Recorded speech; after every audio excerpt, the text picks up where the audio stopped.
Hola, muy buenos días a todos y a todas nuestras asistentes del día de hoy. El Instituto Nacional de Investigación y Prevención de Fraude, INIF, y la Facultad de Contaduría Pública de la Universidad Externado de Colombia, les saludamos y agradecemos su asistencia a esta, la sexta y última tertulia antifraude del segundo ciclo del 2024. Les comunicamos que se está grabando esta sesión con el fin de conservar las memorias de este evento y posteriormente serán subidas a nuestros diferentes canales de YouTube, por lo cual podrán visualizarlas también por este medio. Damos la bienvenida a la audiencia que se conecta desde diversas latitudes de Latinoamérica. Aquí nos acompañan países de Chile, Argentina, Puerto Rico, incluso en España y en Estados Unidos. Y también saludo muy especialmente a los expertos que nos acompañan el día de hoy. Antes de comenzar, quiero darle la palabra a nuestros directivos, nuestra gerente, la doctora Lina María Chacón Cancino, para que iniciemos con la apertura de esta nuestra sexta tertulia. Bienvenida, doctora Lina María. Mil gracias, Jessica. Buenos días para todos. En efecto, como ya Jessica lo ha dicho, es nuestra última tertulia del año. Agradezco profundamente a la Universidad Externada de Colombia, con quien hemos desarrollado desde hace varios años esta iniciativa, que no tiene sino como objeto y propósito transferir y gestionar conocimiento alrededor de todo lo que tiene que ver con los riesgos que se asocian a nuestra actividad permanente en nuestro día a día, tanto personal como profesional. De alguna manera también al señor rector y a la doctora María Elena Escobar, decana de la Facultad de Contaduría, quienes han hecho posible este espacio y que con su sabiduría y con la convocatoria hemos logrado realmente impactar en diferentes sectores y pues por supuesto aprender mucho más de lo que requerimos. Hoy es una tertulia muy importante, contamos con dos grandes expertos en todo lo que tiene que ver sobre el marco legal y los retos legales que tenemos sobre el fraude económico en el contexto digital, algo que nos viene caminando desde hace ya varios años y de lo cual tenemos que hacer exploraciones profundas para saber cómo actuar, pero sobre todo para saber los desafíos que debemos enfrentar y actuar correctamente desde el riesgo y por supuesto todo lo que esté asociado a los temas de fraude. Agradezco a la audiencia que ha sido permanente en el tiempo, a quienes nos acompañan de manera mensual y quienes también hacen posible estos grandes espacios. Esperamos que el día de hoy, a través de todo lo que tienen por contarnos el doctor Jamie y el doctor Diego, pues ampliemos nuestro conocimiento y lo pongamos claramente en actividad y en profesionalismo durante todas nuestras actividades laborales y profesionales. Muchísimas gracias a todos. Esperamos que estén claramente muy atentos y que pues logremos tener una teoría y unas conclusiones bien interesantes alrededor de este tema tan importante. Muchas gracias. Muchas gracias, doctora Lina. Como lo mencionas, esta es una tertulia muy importante, además porque este año y con esta tertulia estamos cumpliendo ya 7 años desarrollando estos espacios de sensibilización y entrenamiento y capacitación para todos nuestros asistentes. Entonces, de verdad que estamos muy agradecidos pues por llegar a esta meta. De igual forma, quiero darle la palabra a la doctora Gabriela María Saucedo Mesa, que es coordinadora académica de posgrados de la Facultad de Contaduría Pública de la Universidad Externado de Colombia. Bienvenida, profesora Gabriela. Estás en mute, profe. Muchas gracias, Jessica. Gracias por la observación. Muchas gracias, Lina, también por el saludo que transmitiré con mucho gusto a la doctora María Elena, al doctor César. Es un gusto también para nosotros continuar con este ejercicio. Yo creo que combatir el fraude, la corrupción es una lucha permanente en la cual no debemos desistir. Entonces, tener la oportunidad de colaborar con este ejercicio, con moderadores y con expertos en los temas que se van presentando ha sido una gran riqueza, un aprendizaje permanente. Muchas gracias a quienes nos acompañan desde diferentes partes del mundo. Eso también ha sido muy enriquecedor a lo largo de este año. Deseo que esta tertulia última del 2024 sea de mucho aprendizaje para todos y que de aquí se deriven tareas importantes para que puedan incluirlas en sus planes de trabajo para el próximo año. Gracias, Jessica, y bienvenidos, estimados profesores expertos. Así es, profe Gabriela. Creo que este es un espacio y un escenario excelente para llevar un mensaje no solo de cultura de honestidad que podemos aplicar en nuestro día a día, en nuestras actividades, tanto profesionales, laborales e incluso personales, sino también en todos los escenarios de nuestra vida. Asimismo, entonces, para iniciar, y como lo mencionaba la doctora Lina, el día de hoy trataremos el tema retos legales frente al crimen económico en el contexto digital. El propósito del día de hoy es explorar los desafíos legales y regulatorios frente a los avances delictivos en el ámbito de los crímenes económicos que se han perpetrado, a través de la tecnología. La inquietud que nos motivó a abordar este tema es si el Estado y los organismos líderes de cada país, las empresas y la sociedad en general estamos preparados para atender o resolver la materialización de delitos económicos que se perpetran desde diferentes entornos digitales. Para reflexionar sobre este tema tan sustancial, nos acompañan dos expertos a quienes agradecemos su disposición para animar esta reflexión con los asistentes. En primer lugar, tenemos al doctor Jaime José Cano Martínez, ingeniero y magíster en Ingeniería de Sistemas y Computación, especialista en Derecho Disciplinario, doctor en Administración de Negocios y doctor en Educación. Tiene más de 28 años de experiencia como académico y ejecutivo en seguridad de la información, privacidad, ciberseguridad, evidencia digital, computación forense, gobierno y auditoría de las tecnologías de información. Cuenta con algunas certificaciones, tales como examinador certificado de fraude, COVID-5 en auditoría de control interno, además de una certificación ejecutiva en liderazgo y gestión y en liderazgo y estrategia de ciberseguridad. Adicionalmente, cuenta con formación internacional como miembro de junta directiva.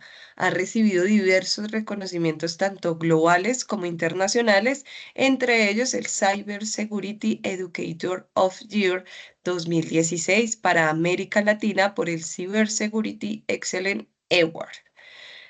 También es una personalidad de resiliencia por Resiliencia Latam y tiene la distinción internacional ISAC. Es autor de publicaciones en revistas y libros de referencias en seguridad y control en Latinoamérica, siendo el más reciente Ciberseguridad Empresarial, Reflexiones y Retos para los Ejecutivos del siglo XXI. Asimismo, es conferencista invitado en foros y eventos nacionales e internacionales sobre temas de ciberseguridad, ciberseguridad en las juntas directivas, resiliencia digital y apetito de riesgo cibernético empresarial. Actualmente es profesor universitario en instituciones de educación superior a nivel internacional, entre ellas la Universidad Externado de Colombia. Es director además de la revista Sistemas de la Asociación Colombiana de Ingenieros de Sistemas y asesor ejecutivo internacional independiente en sus temas de especialidad. Muchísimas gracias y bienvenido, doctor Jaime José Cano. Muchas gracias, Jessica. Gracias a ti. Asimismo, nos acompaña el experto Diego Alejandro Borbón Ramírez. Él es abogado, especialista en sistema penal acusatorio, especialista y máster en psicología legal y forense, becario para la maestría en filosofía para los retos contemporáneos, doctor en filosofía con orientación en filosofía del derecho penal, del libre albedrío y de las ciencias cognitivas. Cuenta con formación complementaria en neurociencia médica, neurocriminología, teoría del delito, técnicas del litigio penal, derecho probatorio y construcción de paz. Fue seleccionado por 2 periodos consecutivos en 2 años en la International Neuroethics Society y también es miembro fundador y miembro de la Junta Directiva de la Fundación para el Avance de las Neurociencias Aplicadas al Derecho. Miembro honorario de la Asociación Colombiana de Criminología, en la que fundó el Observatorio de Neuroderecho y Criminología, y miembro de la Asociación Mexicana de Neuroética y su Junta de Neuroderechos. Se ha desempeñado como abogado litigante y consultor en materia penal y en derecho internacional público. Es consultor internacional y conferencista invitado en neuroética y neuroderecho. Autor en contenidos disciplinarios de la asignatura Análisis Transdisciplinario de los Fenómenos Criminológicos de la Maestría de Criminología y Política Pública Criminal de una universidad en Colombia. También fue monitor del Centro de Investigación en Política Criminal y estudiante investigador del Observatorio Latinoamérica de Derechos Humanos y Empresas de la Universidad Externado de Colombia. Ha publicado numerosos artículos en prestigiosas revistas científicas y sus áreas de investigación comprenden neuroderecho, neuroética, criminología, filosofía de la ciencia, de la mente y del libre albedrío y abolicionismo penal. Perdón. Actualmente es docente investigador del Centro de Estudios sobre Genética y Derecho, director del Grupo de Investigación de Ciencias Biológicas y Derecho de la Universidad Externado de Colombia. También es profesor de la intensificación, el seminario, el semillero y el área de formación común de posgrados de investigación en neuroderecho, inteligencia artificial y nuevas tecnologías y editor del boletín Derecho y Vida. Entonces, muchísimas gracias, Diego, por conectarte con nosotros el día de hoy. Muchísimas gracias. Listo, les recordamos que esta sesión nuevamente está siendo grabada y se llevará a cabo en dos espacios diferentes. Uno, o el primero, es un diálogo con los ponentes donde tenemos unas preguntas predefinidas y posteriormente tendremos un espacio para presentar preguntas por parte de los asistentes.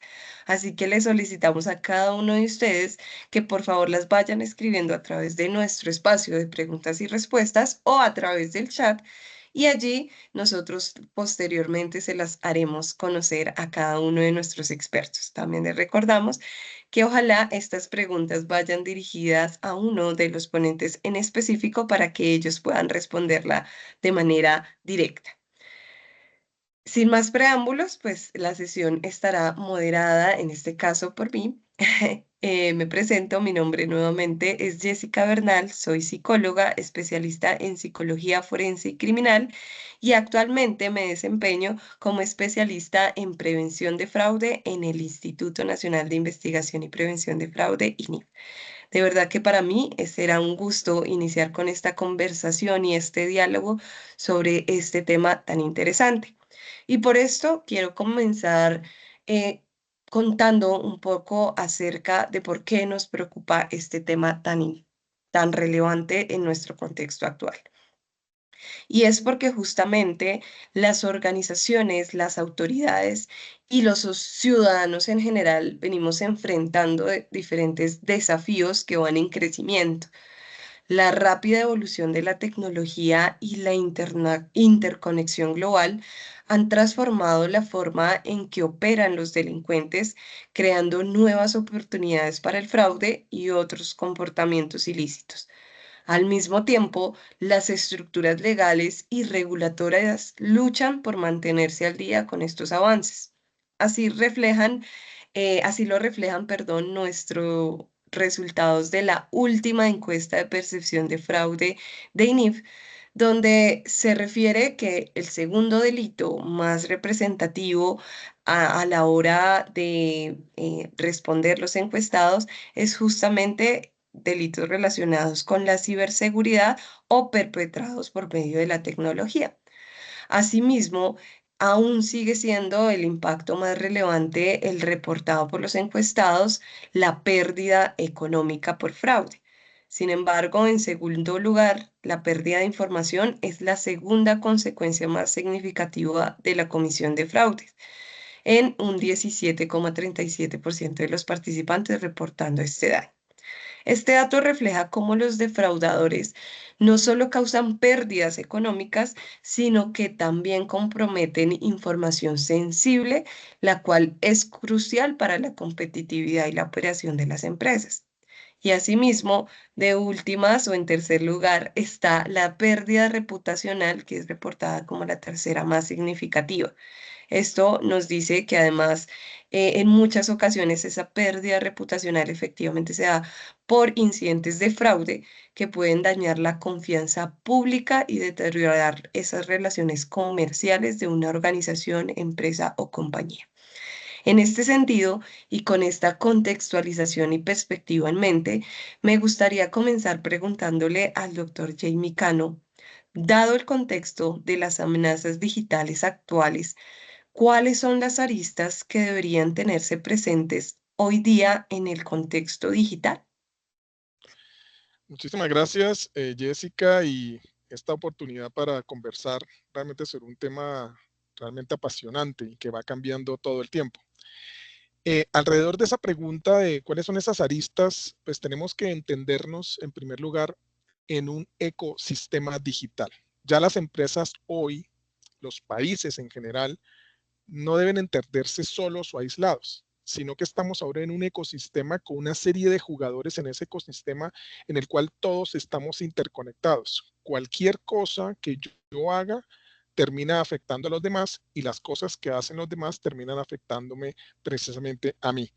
En ese contexto, elementos claves a tener en cuenta para estar situados en esos ecosistemas digitales son, por ejemplo, las aplicaciones que hoy por hoy usamos de todo tipo, en todo lugar, para hacer compras, para manejar algo particular en el banco, la infraestructura que eso tiene con cada una de las, de alguna manera, empresas. Estamos hablando que tenemos de fondo una serie de terceros que articulan precisamente esas aplicaciones y que ustedes bien los conocen, que es lo que se denomina el oligopolio digital global más importante del mundo, que son las empresas GAFAM, Google, Apple, Facebook, Amazon y Microsoft. Están igualmente los servicios que se ofrecen en esas plataformas y finalmente estamos nosotros, los usuarios que estamos allí. Sin perjuicio de lo anterior, pues estarán también los adversarios, es decir, aquellos que se van a aprovechar de todos estos elementos que están aquí para deteriorar de manera sistemática la confianza digital que se traduce de alguna forma a nivel de un país en esa confianza pública que se tiene alrededor de las instituciones o de los diferentes elementos que tenemos allí situados. Genial, me encanta que iniciemos con este tema tan relevante, Jamie. Y es que justamente acabas de pronunciar algo y es la cantidad de plataformas digitales que utilizamos hoy en día. Creo que, digamos, si yo cuento el número de plataformas que yo utilizo actualmente, creo que la cuenta se me pasaría por más de 10 y eso ya nos sume algunos riesgos. Y a partir justamente de este análisis que nos haces, en primer lugar, quisiera preguntarle al doctor Diego sobre esos escenarios digitales. Entonces, profesor Diego, ¿los escenarios digitales privilegian o motivan los comportamientos delictivos? Creo que es una pregunta que tiene que en parte responder la criminología. La criminología es el estudio de por qué ocurre el delito, qué motiva al delincuente, qué hace que se seleccionen específicas víctimas, en qué tipo de ambientes y conductas.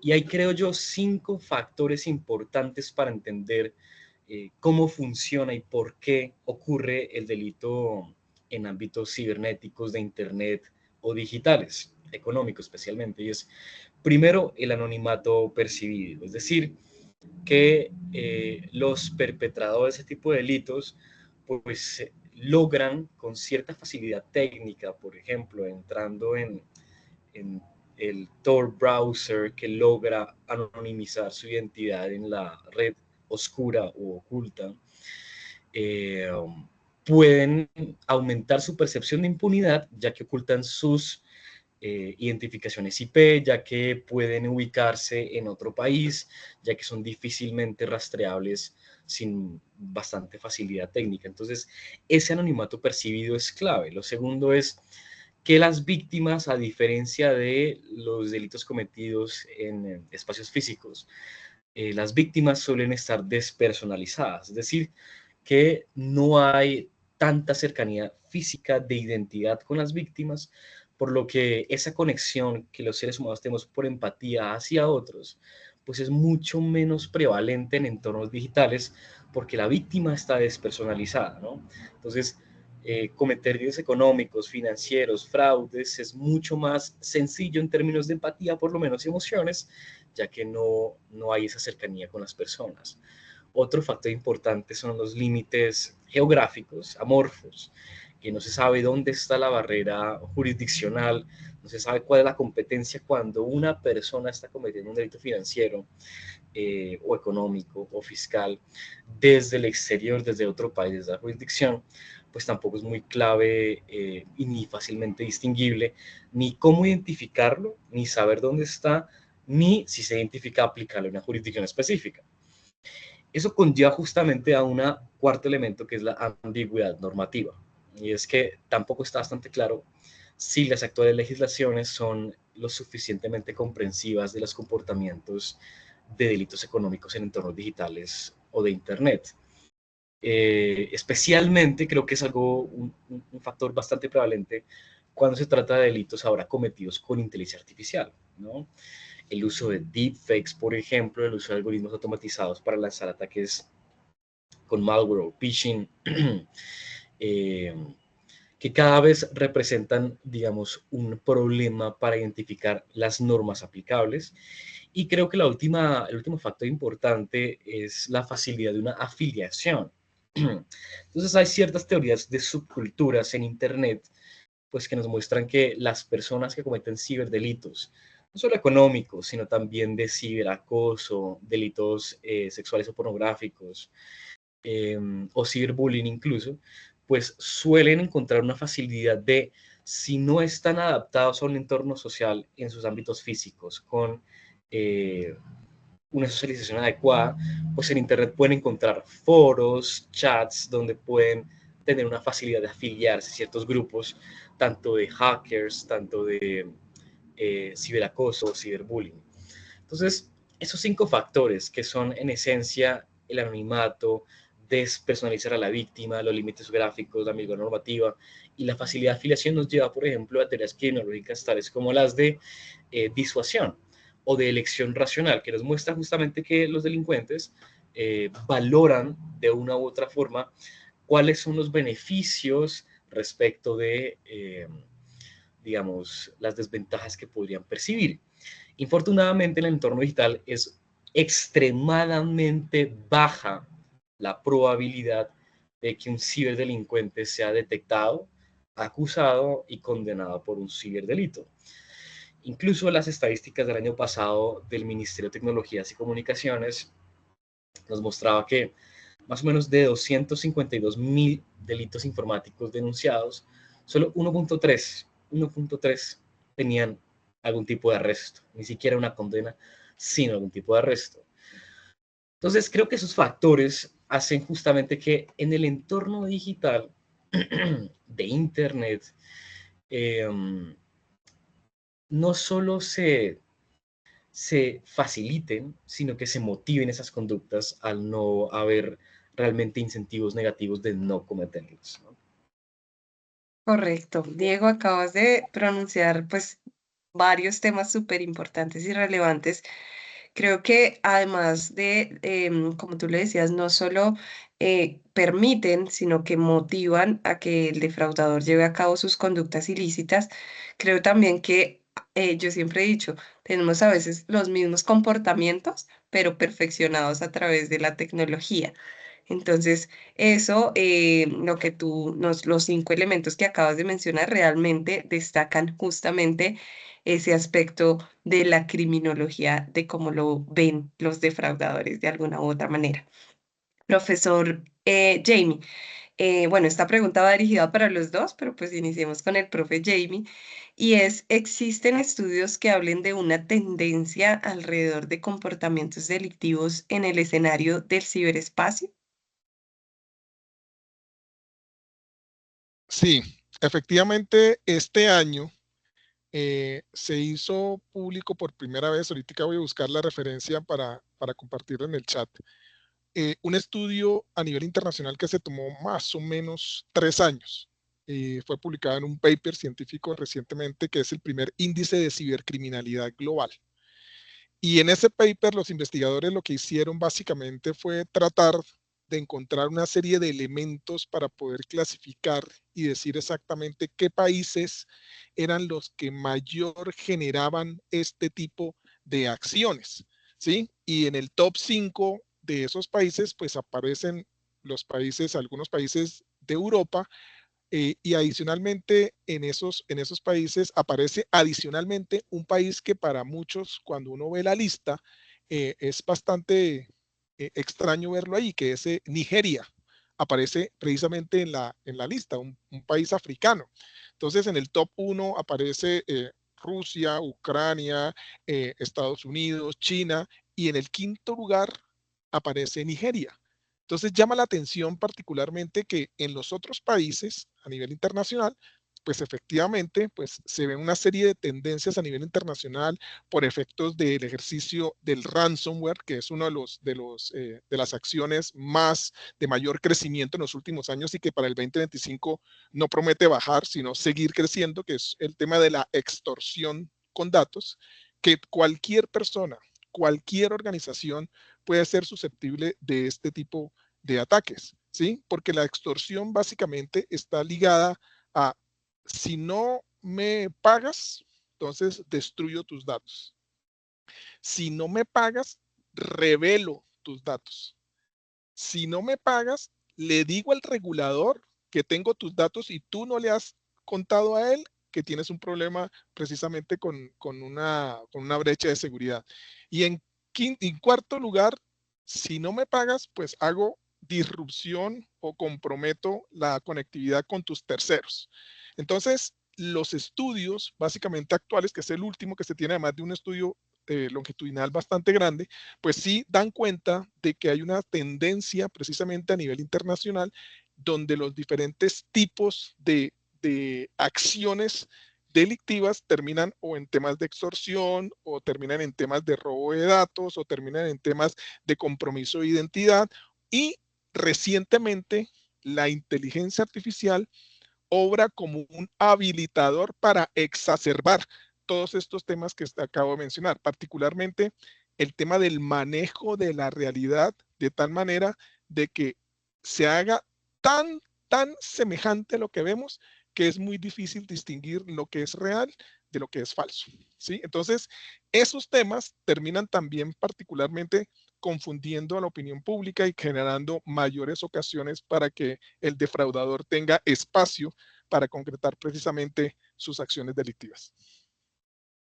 Así es, creo yo que ahí voy entrelazando varias cosas y es justamente lo que nos decía el profesor Diego respecto a esos límites geográficos amorfos o que de alguna manera no se tienen tan definidos. Y antes, digamos que el alcance del fraude se podría decir que era local. Desde nuestro último estudio también desarrollado por INIF sobre el perfil del ciberdelincuente económico, justamente encontrábamos eso, que las personas que lo cometían estaban, tú acabas de mencionar algunos países en Nigeria, en otros países, mientras nosotros estamos acá en Colombia, y pues por supuesto eso propicia que de alguna u otra manera no se tenga claridad hasta dónde puede llegar nuestro alcance y por lo tanto la impunidad pues allí permea mucho más significativamente. Doctor Diego, ¿tú qué opinas sobre este tema, sobre los estudios que hablen de esas tendencias? ¿Tienes en mente algún otro diferente al que nos acaba de mencionar el doctor Jamie Cowan?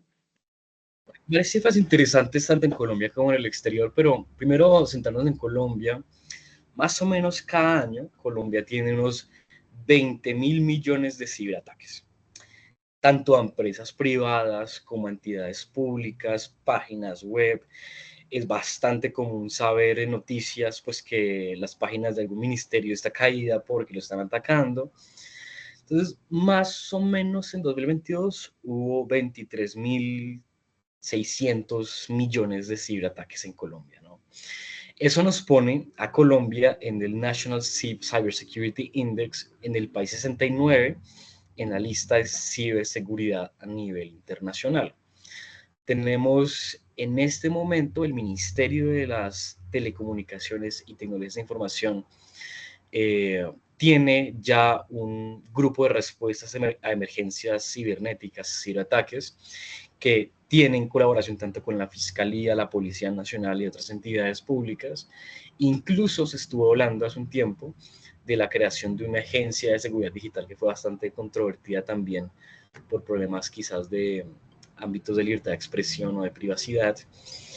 Pero en general en Colombia, por ejemplo, el Ministerio de Tecnologías, Información y Comunicaciones, pues reportó más o menos que las entidades públicas que son más suplantadas con esos correos electrónicos que nos llegan de que abras un link o hagas tal cosa, son en un 57%. La principal suplantada es la Dirección de Impuestos y Aduanas Nacionales de Colombia. Después de eso viene la Fiscalía, Tránsito, Policía Nacional, Ministerio de Salud, entre otras.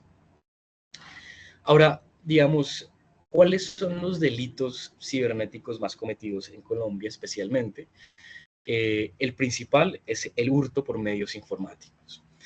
Es decir, que se complementa con las siguientes, que es, en segundo lugar, la violación a datos personales, en tercer lugar, el acceso abusivo a sistemas informáticos, en cuarto lugar, la suplantación de sitios web y en quinto lugar, el uso de software malicioso. Entonces, ese tipo de delitos que también pues, suelen suceder conjuntamente son, y deberíamos saberlo, principalmente prevenibles. Son principalmente prevenibles con buenas campañas de educación, que logren concientizar a las personas de no abrir links sospechosos o incluso de no abrir correos electrónicos que son detectados por el mismo proveedor de correo electrónico como posiblemente fraudes, ¿no? En España, por ejemplo, la cibercriminalidad aumentó, más o menos se encuentra cada semestre en más de 237.000 infracciones penales por delitos cibernéticos, que es un aumento de más de 20.000 con respecto al año 2023, por ejemplo. En Europa, la Agencia de la Unión Europea para la Ciberseguridad, ENISA, destaca un aumento del 150% del ransomware en Europa entre 2022 y 2023. En Estados Unidos, el Internet Crime Report del FBI registra casi 1 millón de quejas de delitos cibernéticos, con pérdidas de aproximadamente 4.2 mil millones de dólares, que incluye ransomware, estafas, phishing, entre otras. Y creo que para América Latina y el Caribe es importantísimo recordar un informe que lanzó en el año 2020 la Organización de Estados Americanos, la OEA, y el Banco Interamericano de Desarrollo, que nos muestra justamente que el diagnóstico en Latinoamérica pues no es necesariamente bastante positivo ni favorable, sino que América Latina y el Caribe enfrentan serias brechas de ciberseguridad y muchísimos países quizás aún no cuentan o con el marco normativo o con la aplicación efectiva del marco normativo. Entonces, creo que esos son los retos principales que enfrentamos a nivel global y sin duda esas cifras seguirán en aumento. Bueno, muy interesante y creo que acaban de mencionar varios estudios muy relevantes, digamos, para todos nuestros asistentes, que seguramente podrán visualizar también nuevamente en nuestras páginas web, para que puedan revisar todas estas cifras a nivel de Europa, Latinoamérica, Colombia específicamente, y podamos ver cómo está nuestro panorama actual. Con este panorama, me gustaría preguntarle desde su experiencia al doctor Jamie Cano, si tiene algún tipo de ejemplo de un escenario que hubiera sufrido algún tipo de delito en este contexto digital, donde se evidencie el impacto sufrido por el tomador de decisiones y la organización en el ámbito jurídico. Bueno, sí, creo que hay un delito y una acción particular donde eso se ha visto reflejado particularmente en Colombia y en otras latitudes, que es el caso precisamente que les mencionaba del ransom. El caso aquí particular, voy a contar un caso que ocurrió en los Estados Unidos, precisamente con una infraestructura crítica que es un oleoducto. Es decir, en Estados Unidos hay una empresa que maneja uno de los oleoductos más largos que están precisamente disponibles en Estados Unidos, en la costa este de los Estados Unidos, que se llama el oleoducto Colonial, o Colonial, como lo quieran llamar.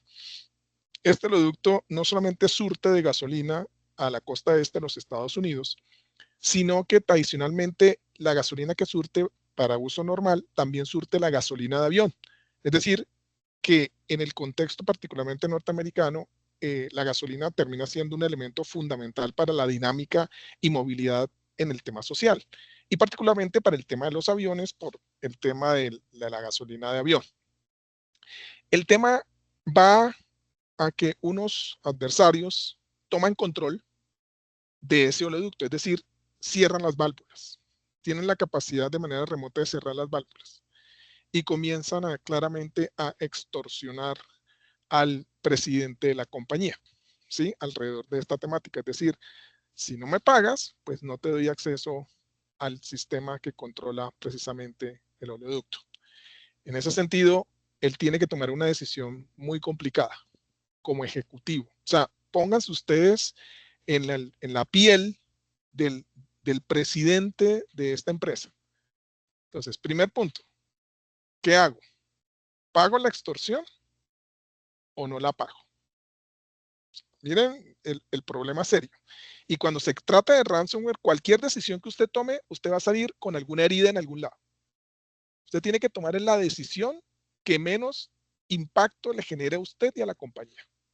Porque el que toma la decisión aquí tiene precisamente una connotación muy importante y muy fuerte. Entonces, si el señor toma la decisión de pagar, Diego me corrige, comete un delito, porque está pagando una extorsión, ¿sí? Y en cualquier legislación a nivel internacional, pues pagar una extorsión termina siendo un delito, ¿sí? ¿Qué pasa si paga la extorsión? Pues claramente el efecto positivo ni se sabe, porque en el ransomware no se sabe, como que le pueden devolver otra vez el control, como no. Entonces es una apuesta de alguna manera en el vacío. Pero si igualmente la persona decide no pagar, los efectos los va a ver directamente las personas afectadas precisamente por el servicio que tiene la infraestructura crítica, porque recordemos que toda infraestructura crítica está relacionada directamente con un derecho fundamental, ¿sí? Directamente con un derecho fundamental o con un servicio precisamente fundamental o básico para la dinámica de una sociedad.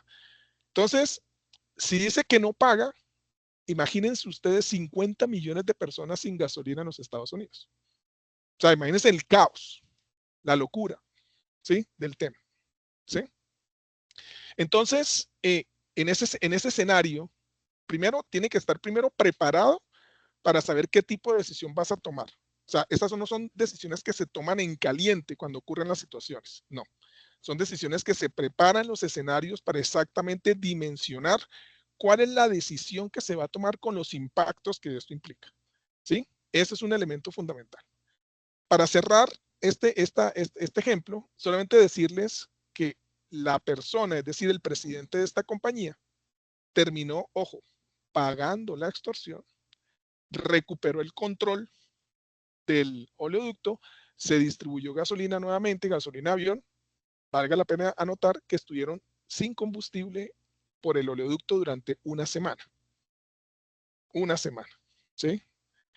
Y al final, precisamente hoy, este personaje, por haber tomado esa decisión, está siendo procesado por el FBI hoy, por haber pagado una extorsión. Porque hoy, como ustedes bien lo saben, en Estados Unidos dice, no se negocia con terroristas.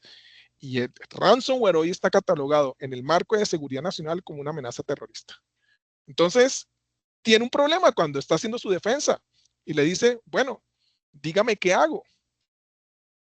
Dejo que 50 millones de personas se enloquezcan, ¿sí? Por no tener gasolina, o pago y habilito el tema y después lo resuelvo, ¿sí? Entonces miren que los dilemas que se presentan realmente son retadores, frente a escenarios como estos. Y en Colombia, pues ni se diga, porque hemos tenido varios elementos de ransomware o de otros tipos que finalmente terminan generando una toma de decisiones que comprometen precisamente el desarrollo de la actividad empresarial y posiblemente de la actividad de un país, ¿sí? No vayamos más lejos, y con esto termino, que en el tema, por ejemplo, en una organización que también le pasó en Centroamérica, que tuvo que tomar una decisión, y era una decisión de alto calibre, porque igualmente tuvo un ransomware, una extorsión al interior de su dinámica. Y el tema escaló tan alto que llegó y tuvieron que decir, hay que apagar técnicamente la organización, es decir, toda la infraestructura hay que apagarla. Entonces la pregunta que se hacen inmediatamente es, oiga, ¿y quién toma esa decisión? Entonces todo el mundo miró al vicepresidente de tecnología. Dice, pues usted que es el vicepresidente de tecnología, me dice, esa decisión excede mi capacidad de pago.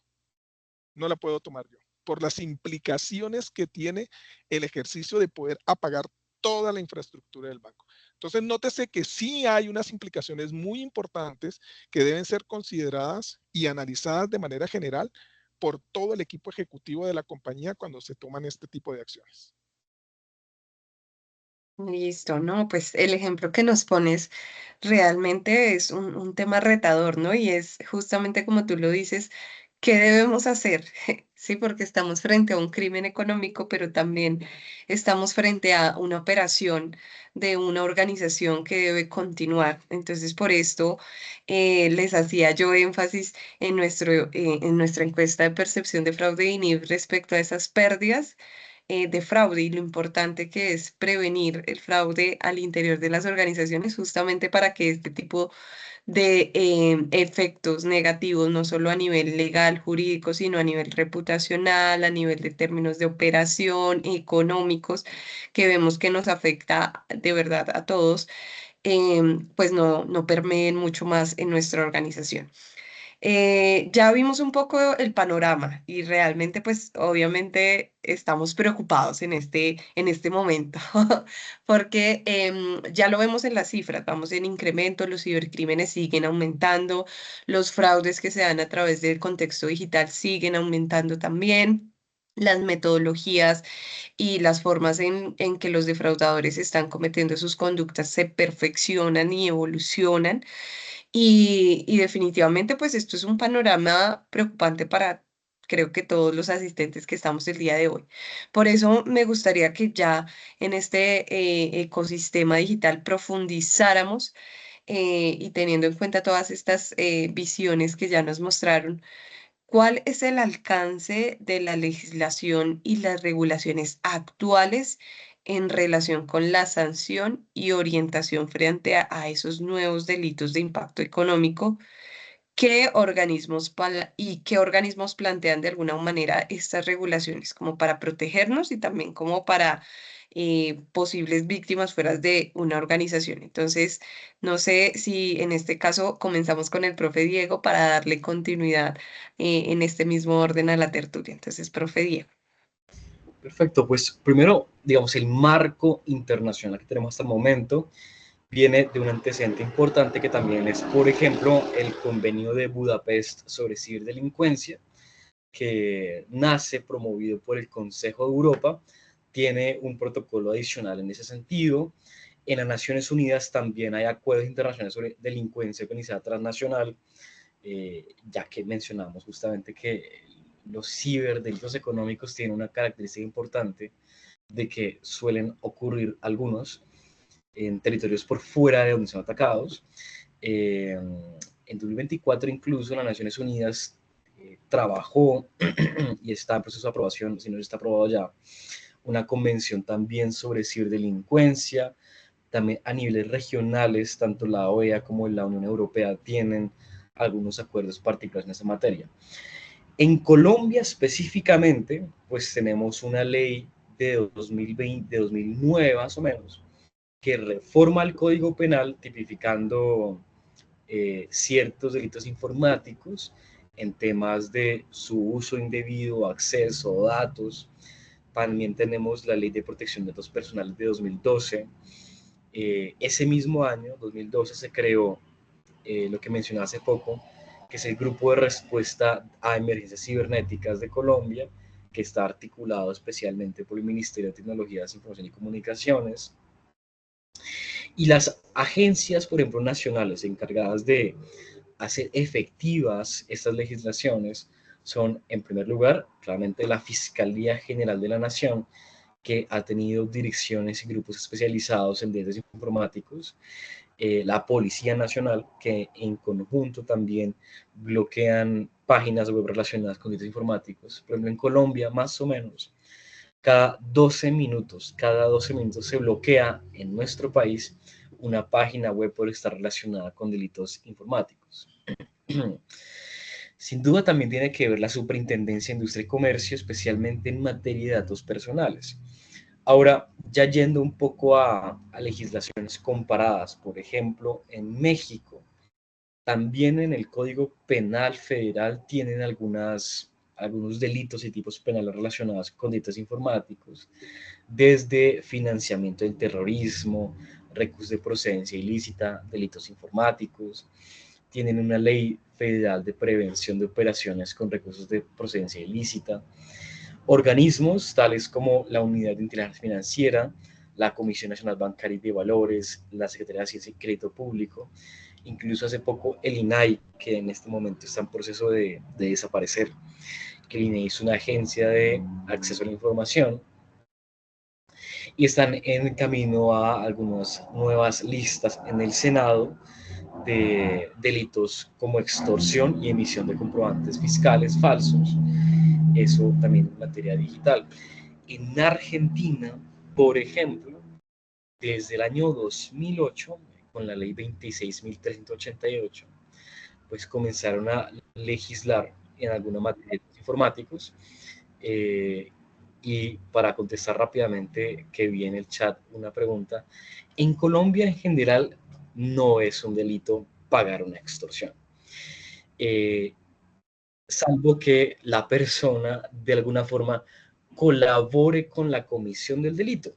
Pero se entiende que algo llamado imputación objetiva es donde para la imputación del delincuente y de cualquier persona relacionada con el mismo. Entonces, en términos generales, es bastante difícil pensar que una persona en Colombia comete, cuando es víctima, de ese tipo de conductas. El Código Penal argentino, por ejemplo, como les mencionaba, tiene algunos delitos sobre acceso indebido a sistemas informáticos, daño informático, fraude informático. Tienen una ley de firma digital del 2001, por ejemplo, una unidad de información financiera, una dirección de ciberseguridad. Chile, por ejemplo, el Ministerio Público tiene una unidad especializada en lavado de dineros, delitos económicos y crimen organizado. La Policía de Investigaciones de Chile también tiene una brigada de delitos informáticos y económicos y de cibercrimen.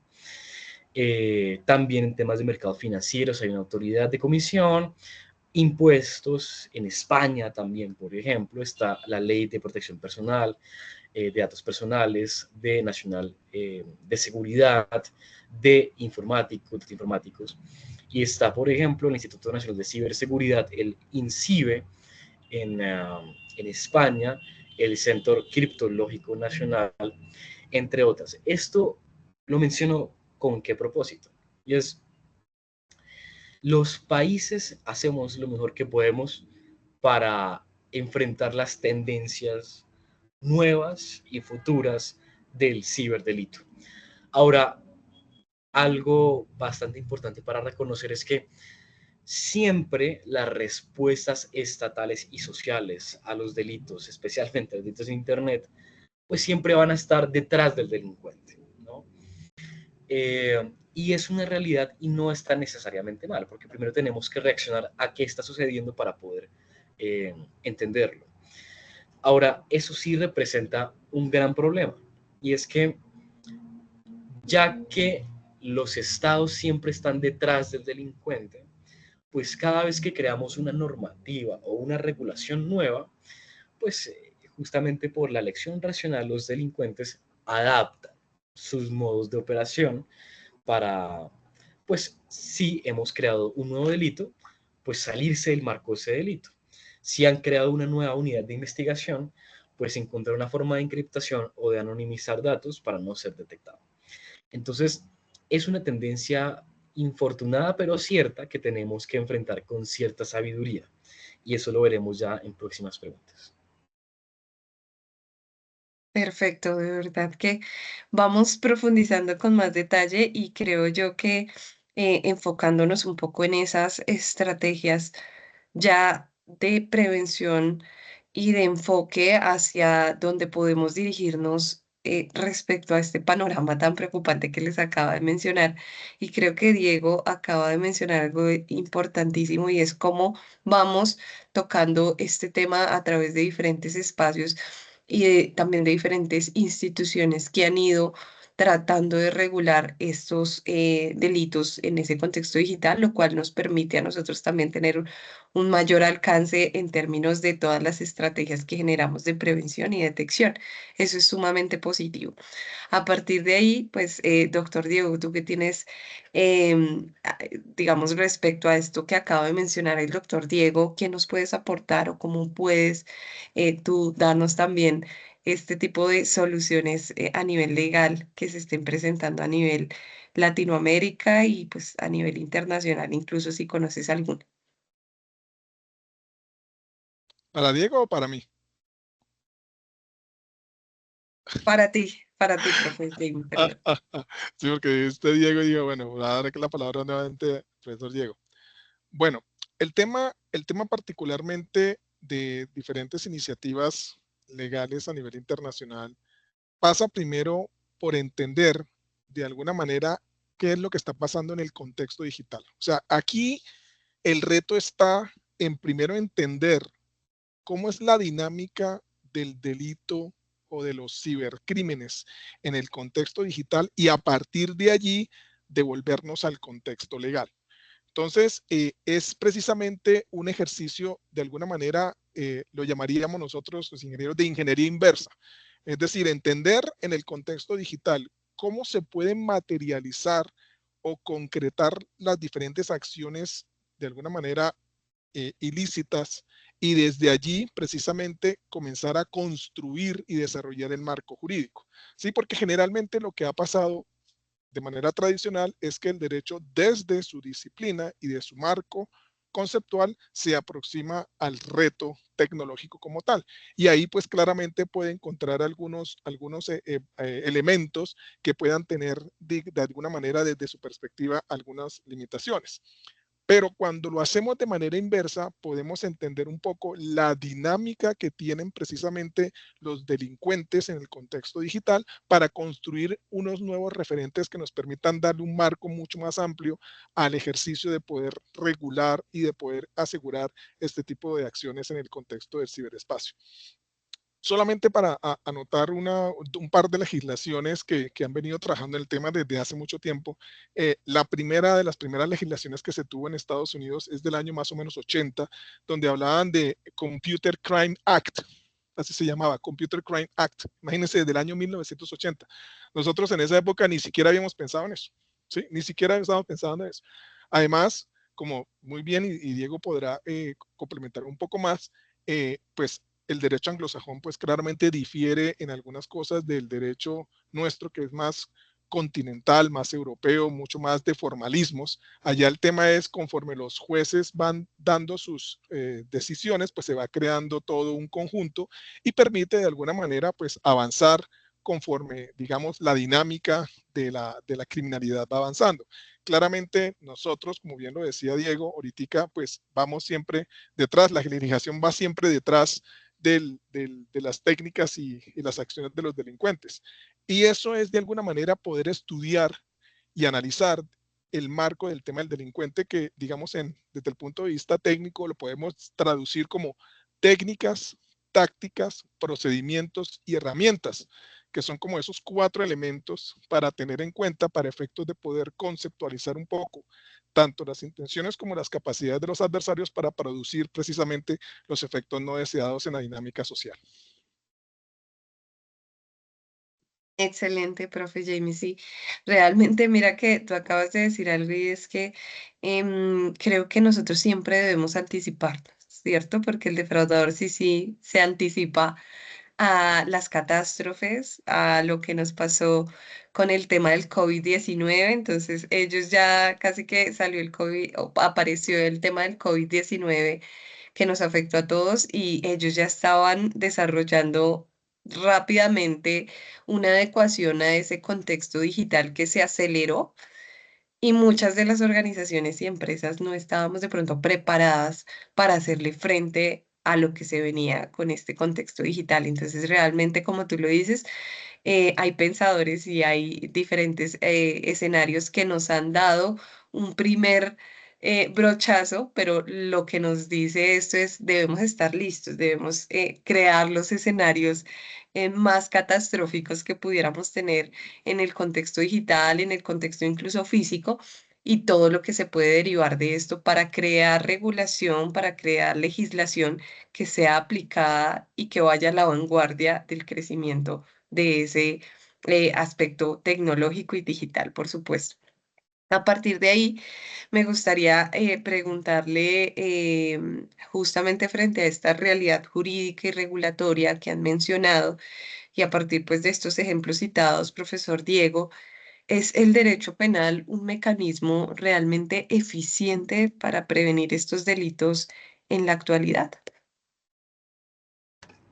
Bueno, si el derecho penal en general es un fracaso, porque lo es, el derecho penal en delitos tradicionales nos ha mostrado que no previene delitos, no previene delitos, no resocializa al condenado, no protege a las víctimas. Eh, por allá hace unos 40 años escribía Thomas Mathisen que el derecho penal es un fiasco y parece la evidencia sugiere que lo es. Ahora, si eso es así en general para delitos cibernéticos, económicos y cometidos en Internet, donde la posibilidad de descifrar el delincuente y luego descifrarlo, que es una tarea bastante complicada, de acusarlo y condenarlo, pues son bastantísimo bajas. Pues el derecho penal parece no ser el mejor mecanismo para abordar ese tipo de situaciones. Sobre todo porque el derecho penal parte de un hecho bastante evidente, y es que el derecho penal es una respuesta a un delito ya cometido. Es decir, partimos de la base de que hemos fallado, de que fallamos en nuestras normativas preventivas y por lo tanto la única respuesta represiva respecto a lo que ya pasó y la respuesta represiva es bastante poco eficiente. Entonces, parece ser, en mi criterio, que el derecho penal en general nunca es una buena forma de pensar la solución de conflictos sociales como lo pueden ser delitos económicos, ¿no?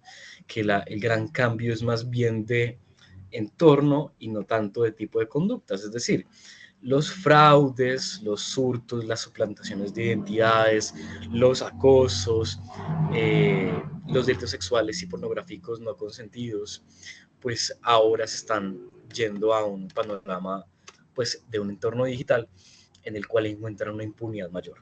Entonces creo yo que pensar en el derecho penal como una respuesta efectiva nunca va a ser así. ¿Qué tipo de aproximaciones sí deberían pensarse?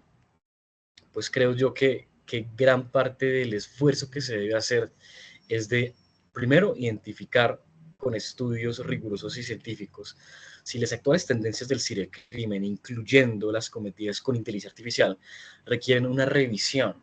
O sea, requieren sentarnos a revisar si las actuales legislaciones son suficientes, si no lo son, y eso no incluye solo temas penales, sino también de cooperación internacional, convenios de extradición y convenios de colaboración con entidades de investigación policivas a nivel internacional, como las que se hacen actualmente con Interpol. Luego de hacer ese ejercicio de revisión, lo más importante es aplicar las leyes, que es algo que muy poco pasa en nuestros países latinoamericanos. En términos generales, la constitución política de Colombia no existe ni se aplica en ninguna parte del territorio nacional. Por eso hay masivas, sistemáticas, graves y generalizadas violaciones de derechos humanos en todo el territorio nacional. Entonces, parte de la respuesta no debe ser solo pensar en la legislación, y mucho menos solo en la legislación penal. Hace parte de las respuestas, pero el esfuerzo grande es político, y es económico en el sentido de destinar suficientes equipos, destinar suficiente capacidad de formación de investigadores, de traer talento humano capacitado para enfrentar este tipo de delitos. Sin recursos, sin decisión política de investigación y de asignar recursos económicos suficientes, pues no se va a lograr nada y mucho menos va a ser el derecho penal nuestro salvador. Listo, me parece que este panorama es súper interesante. Seguramente allí muchos de nuestros asistentes tendrán varias preguntas por hacerte posteriormente, que de hecho ya tengo varias acá. Pero acabas de mencionar algo sumamente importante y es que el derecho penal debe ser una herramienta que nos sirva como una estrategia de prevención. El derecho penal generalmente se ve como la consecuencia de una conducta que ya pasó, que ya sucedió y está dada de esa manera. Pero ¿qué tal si implementamos este tipo de estrategias a nivel penal como una estrategia más bien de prevención y no de castigo y únicamente que nos enfoquemos hacia allá? Bueno, podríamos mirar esa perspectiva, no lo sé. Ahí ya nuestro experto posteriormente nos va a dar respuesta a esa pregunta. Pero aquí quiero justamente continuar con el profesor Jamie y preguntarle qué están haciendo algunos países para mitigar ese impacto que sufren tanto las organizaciones y tomadores de decisiones cuando se materializa ya como tal ese delito económico en el contexto digital. Bueno, frente a esa pregunta, básicamente hay como dos elementos importantes a tener allí. Entender, por un lado, la diferencia entre continuidad y resiliencia. Esas son las dos primeras cosas desde el punto de vista del negocio. Es decir, continuidad significa parar, activar y seguir. Y eso tiene un estándar que se surte y que se tiene a nivel internacional, que si no estoy mal es el ISO 22301, si no estoy mal, que es el estándar de continuidad. Pero por otro lado, hay que desarrollar la capacidad de resiliencia. La capacidad de resiliencia significa, digamos, en la etimología, digamos, inicial de la palabra, que es resilio, significa rebotar. Es decir, que si nos pegan precisamente, podamos absorber el golpe y después de absorber el golpe, mantenernos en operación y después más adelante volvernos a recuperar y llegar a un nuevo normal. Nunca al normal anterior. Porque si decimos que volvimos a la normalidad, significa que no aprendimos. ¿Sí? Entonces, ese es un elemento importante precisamente de cara a estos temas. Desde el punto de vista, de alguna manera, del ecosistema digital, el riesgo cibernético es algo inevitable. ¿Sí? Tarde o temprano, el atacante va a tener éxito. Eso sí es claro. Tiene múltiples recursos, se adecua rápidamente y básicamente el tema es que los controles que tenemos hoy lo que sirven es para demorar que el intruso entre, para demorar que el intruso tenga éxito. Es más, todos los mecanismos que debemos tener diseñados e implementados, lo que nos tienen que dar es tiempo para poder de alguna manera actuar antes de que este personaje tenga éxito. Es decir, la misma recomendación que le hacen a uno en el tema de seguridad física, que cuando usted va por la calle y ve una persona que viene acercándose a usted, que de alguna manera que usted percibe, porque es una cosa de percepción, que es sospechosa, usted tiene que concentrarse en las manos del señor, es decir, poderle ver las manos. Y en el momento que usted le pueda ver las manos, usted puede tener capacidad de ¿qué? De reacción frente a ese evento. ¿Sí? Entonces, esos son de alguna manera los elementos importantes y la capacidad resiliente se constituye como un elemento que te permite disminuir los impactos en primer lugar. Eso, de alguna manera, articulado con un ejercicio al interior propio de la compañía o del país como tal, que tiene que decir es reducir sus vulnerabilidades. ¿Y eso qué se traduce? En saber que las cosas que ustedes reconocen que no están bien y que son posibles focos que puede aprovecharse el atacante, cerrarlas, ¿sí? Y tener unas buenas prácticas que me permitan que asegurar que la operación funciona de acuerdo con los mínimos. Es decir, lo conocido que se sabe que puede ser usado en mi contra puede estar cerrado y ahí no hay punto precisamente de encuentro. Es decir, hay que hacerle más difícil al atacante que entre y hacer de alguna manera menos atractivo la organización al adversario. Y finalmente, dimensionar la amenaza. Es decir, entender quién es mi adversario, entender qué intenciones tiene, entender cuáles son sus capacidades. Entonces, esos tres elementos, precisamente conectados, es lo que me permite de alguna manera de que frente a un escenario adverso que pueda tener la organización particularmente, pueda de alguna forma salir adelante, continuar la operación y apoyarse precisamente para efectos de mitigar los impactos en lo que hoy por hoy se llaman los ciberseguros. Es decir, el seguro cibernético, que me permita de alguna manera también apoyar y desarrollar ya todo este tema, digámoslo así, administrativo y estratégico que la compañía tiene para efectos de poder cerrar y mitigar de alguna forma los impactos que eso pueda tener. Con ocasión de eso, el tema es que claramente el ejercicio, como bien lo dicen ahí en el chat, sí, yo siempre inicio con esa frase en las charlas que hablo con los ejecutivos, que ni existe riesgo cero, ni seguridad 100. Eso no existe. Eso no existe. Y lo que tenemos es un umbral de operaciones y un apetito de riesgo donde efectivamente nosotros estamos precisamente situados, ¿sí? Entonces, esos elementos que están allí son los que permiten articular de alguna manera la respuesta para efectos de poder mantener la operación con un mínimo de impacto que la organización pueda manejar de acuerdo con su apetito de riesgo frente a las iniciativas que tiene frente a su negocio.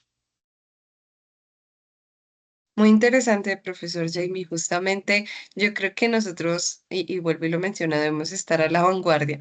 Muchas personas se han preguntado y seguramente se ya irá a nuestra siguiente discusión ya cuando hablemos de las preguntas de los participantes, pero eh, tenemos miedo hacia la inteligencia artificial, pero el defraudador sí utiliza inteligencia artificial, como ya lo decían ustedes en sus intervenciones anteriores, para cometernos delitos. Entonces, por ejemplo, el phishing, les cuento una situación personal que me pasó. Hace poco me llegó un correo y decía Jessy. Entonces decía, Jessy, mira, necesito esto, por favor, envíame esto a través de este enlace que es donde tengo la carpeta guardada. Y yo decía, por Dios, hasta dónde se ha perfeccionado a través de la inteligencia artificial ese diálogo humano, por así decirlo, del defraudador o del ciberdelincuente que me envía a mí un phishing para que yo caiga. Entonces, cómo estar a la vanguardia, como tú lo dices, debemos generar esa alerta de ese riesgo, conocer a qué nos enfrentamos, cómo nos enfrentamos y que ellos sí están utilizando estas herramientas. Entonces, si nos quedamos atrás y nos da miedo utilizarlas y demás, pero no las utilizamos a nuestro favor, pues ahí estamos generando un mayor riesgo, ¿no? De que nos cometan esas conductas delictivas asociadas o en el contexto digital. Bueno, continuemos, porque ya nos quedan 20 minuticos para este primer espacio y continuamos con las preguntas del público. Justamente frente a estos nuevos retos que plantean las tecnologías emergentes en relación con los crímenes económicos, me gustaría preguntarle a Diego si crees que existe un vacío de actuación por parte del gobierno específicamente. Bueno, creo que tanto el gobierno como el Congreso actual, pues suele suceder que la historia más bien es el resultado de interacciones individuales, interpersonales del movimiento dialéctico de la misma. Entonces, sé muy bien que tanto el gobierno nacional como el Congreso de la República están avanzando en esos temas. Entonces, por ejemplo, pues el rol que ha jugado en esto Mauricio Liscano o David Luna, que han sido protagonistas políticos en temas digitales y tecnológicos, pues también es importante reconocerlo. Ahora bien, lo cierto es que el caso de Colombia, de que es uno de los países a nivel Latinoamérica y nivel global con más ciberataques, con más suplantaciones de entidades públicas, por ejemplo, pues no es un caso aislado. Es decir, no es Colombia específicamente, una tendencia en cibercrímenes a nivel internacional, hace parte de tendencias, pero lo cierto es que esto es un problema y un fenómeno global, ¿no? Y justamente porque es un problema global, pues parte de las soluciones requieren que haya un diálogo mucho más activo entre países y organismos regionales e internacionales. Sin una cooperación internacional en esta materia, pues muy poco puede hacerse. En Colombia hacemos lo que podemos con los recursos que tenemos. Y por esa razón, justamente, tanto la Policía Nacional, la Fiscalía General de la Nación, como el Ministerio de Tecnologías, Información y Comunicaciones del Gobierno Nacional, pues están adelantando esfuerzos importantes intentando bloquear, como lo decía, cada 12 minutos se bloquea una página web en Colombia por ser relacionada con ciberdelitos. Pero si queremos tomarnos en serio estos nuevos fenómenos económicos en ámbitos digitales y ciberdelincuencia, pues lo cierto es que tiene que haber una decisión política de enfrentar esto de manera integral y decidida. Sin una política decidida y priorizada en materia de ciberdelincuencia, pues pocos resultados vamos a ver. ¿Qué se requiere entonces a partir de ahora? Pues sin duda, parte de lo que mencionaba antes es tomarnos en serio la tarea de investigar cuáles son las tendencias actuales y hacia dónde va la tecnología hacia futuro. Por ejemplo, aquí con solo una foto de nuestra cara en esta reunión, podemos usar inteligencia artificial para averiguar casi cualquier información pública y semipública de una persona.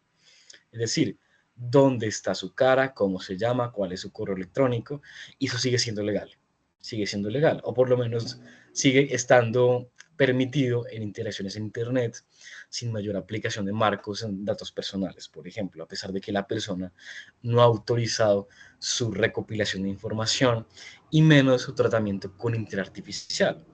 Entonces, eso de por sí ya nos muestra un riesgo grande de las tendencias hacia futuro. ¿O qué pasará, por ejemplo, si alguien que tenga aquí una empresa, por ejemplo, un ciberatacante o un defraudador, pues toma, por ejemplo, la imagen o memorias de videos y conferencias de una persona para hacer deepfakes, es decir, para hacer imágenes o videos hechos con inteligencia artificial generativa que son difícilmente distinguibles con la imagen real de esa persona. Y entonces el ciberatacante puede utilizar esa información o esos videos generados para mandar a colaboradores o trabajadores de la empresa un video diciendo como, oye, yo, el gerente de esta empresa, te ordeno que me pases los datos XY o las credenciales tal para hacer tal cosa. Y en ese entonces será bastante difícil distinguir cuál es la persona real y cuál es la imagen generada por inteligencia artificial generativa. Entonces, son retos que tenemos que tomarlos en serio eh, para poder reunirnos, poder conversar cuál es la legislación, si la necesitamos, cuáles son los marcos de cooperación, si lo necesitamos, y cómo apalancar recursos financieros y humanos altamente capacitados para lograr prevenir, investigar y sancionar. Listo, perfecto. Muy, muy chévere. Y ya nos vamos allí con unas primeras recomendaciones que me parecen súper importantes. Ya hablamos un poco del gobierno. Ahora, doctor Jamie José Cano, cuéntanos tú qué piensas ya si encuentras ya unos vacíos específicamente en el ámbito de las organizaciones o las empresas. Bueno, a nivel empresarial, el tema no es un panorama distinto. Se están haciendo cosas particulares, particularmente en los equipos ejecutivos de primer nivel, que han comenzado a tomar mucha conciencia acerca de todas estas tendencias porque terminan siendo, digámoslo así, visibilizadas por los medios a nivel internacional. Pero sí es importante comenzar a trabajar allí precisamente con los equipos ejecutivos con los cuales he venido trabajando los últimos casi 9 años, donde efectivamente hay que comenzar a desarrollar una serie de elementos alrededor de la alfabetización digital. Y pensaría que eso mismo habrá que desarrollarlo a nivel del Congreso y de las instituciones públicas, porque cada vez que hay una nueva transformación, hay una tecnología emergente, de alguna manera lo importante es entender qué es lo que cambia esa transformación, qué es lo que transforma esa tecnología emergente y desde ahí construir de alguna manera el marco jurídico para poder de alguna forma aproximarse a esa realidad. En ese sentido, particularmente en las empresas, yo hablo básicamente del modelo ABC cuadrado que le permita de alguna manera comenzar a construir esa alfabetización digital. La primera A tiene que ver con el tema de los datos, en el analítica, es decir, tomar los datos, entender las tendencias, reconocerlas para no solamente prevenirlas, sino anticiparlas. Entonces, comenzar a hacer análisis, estudios, escenarios que me permitan de alguna manera no solo reconocer lo que está pasando hoy, sino comenzar a mirar hacia adelante y comenzar a simular o a generar escenarios en ese primer elemento. El segundo elemento, que es la B, que es el business en inglés, es reconocer el negocio, cómo ha sido transformado a través de los temas digitales, es decir, cómo está situado ahora la empresa en el ecosistema digital, cuáles son sus conexiones, los diferentes grupos de interés a los cuales de alguna manera va a afectar con esa iniciativa y cómo precisamente los terceros que articulan sus capacidades pueden de alguna manera comenzar a comprometer la dinámica de su negocio. En el número 3, que es la primera C, que es el tema del código, pero no es tanto estudiar en profundidad el código porque eso se lo dejamos directamente a los especialistas, sino entender las dinámicas de las plataformas, cómo las plataformas manejan los datos, cómo nosotros nos conectamos con esas plataformas y qué tipo de dinámicas estamos haciendo, qué tipo de transacciones hacemos, cuáles son las negociaciones e interacciones que tenemos, que es precisamente alrededor del tema del código. Y una segunda C, que es la C de la ciberseguridad. Es decir, cómo protegemos no solamente los datos, sino la promesa de valor de la compañía y por ende también nuestra dinámica social y que de alguna manera es uno de los riesgos que de los poco se habla, que es el riesgo, uno de los riesgos más importantes que hasta ahora no he visto en ninguna mapa de riesgos, por lo menos donde he podido participar, que es el famoso riesgo cognitivo. Es decir, cómo protegemos y cómo hacemos mucho más resiliente a las personas frente a los engaños, frente a las maneras distintas que ahora tienen los atacantes de generar los engaños. Porque dicho sea de paso, si uno lo mira en el contexto digital, todo termina siendo, como dicen de alguna manera en los temas de la guerra, ¿no? Es distracción y engaño. Si ustedes miran, finalmente el atacante eso es lo que hace. Primero generarnos inteligencia previa para poder saber exactamente qué hacemos, cómo lo hacemos, cuáles son nuestras dinámicas, aunque uno no lo crea, nos hacen seguimiento, nos conocen muy bien y basado en eso crear la distracción y después de la distracción concretar el engaño. Entonces, de alguna forma, esos elementos del ABC cuadrado lo que nos permite es precisamente situar y fortalecer la dinámica ejecutiva para que desde allí se articulen en el nivel ejecutivo y en el nivel operativo las estrategias que alineen el apetito de riesgo de la compañía dentro del ecosistema digital con capacidades que me permitan no solo proteger y asegurar lo que ya tenemos, sino defender y anticipar precisamente frente a los retos que se nos vienen hacia adelante. Perfecto. Bueno, continuamos entonces a partir de todo esto que acabamos de ver y que es muy relevante. Me gustaría preguntarle al profe Diego, de acuerdo con expertos, la legislación está pensada en la ejecución del delito, pero no en sus consecuencias. Esto es, se sanciona el delito indistintivamente de la motivación en el actuar. ¿Qué propuestas de política pública criminal pueden plantearse para abordar con mayor efectividad las tendencias de crimen económico en el contexto digital? Bueno, creo que justamente ya lo venía diciendo en preguntas pasadas, una importante es pensar en cómo modernizar la legislación y cómo podemos anticipar a ciertas tendencias que ya se ven viniendo a futuro, ¿no? Entonces, Eso incluye, por ejemplo, fraudes con criptomonedas que facilitan bastante, por ejemplo, anonimizar las transacciones, por ejemplo, estafas con inteligencia artificial generativa o manipulación de datos mediante deepfakes.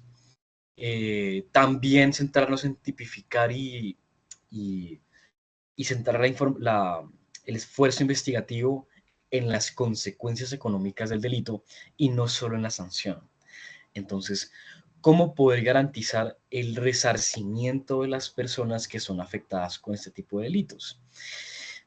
Eso incluye también armonizar internacionalmente la legislación, porque una gran limitación de convenios de investigación y extradición son las diferencias legislativas. Entonces, solo se puede extraditar a la persona y en general ordenar investigaciones internacionales a la persona cuya conducta encuadra de manera casi exacta en ambas legislaciones de ambos países. Entonces, si no hay una armonía internacional en la legislación, pues también eso dificulta bastante los marcos de cooperación y extradición de ser necesarios.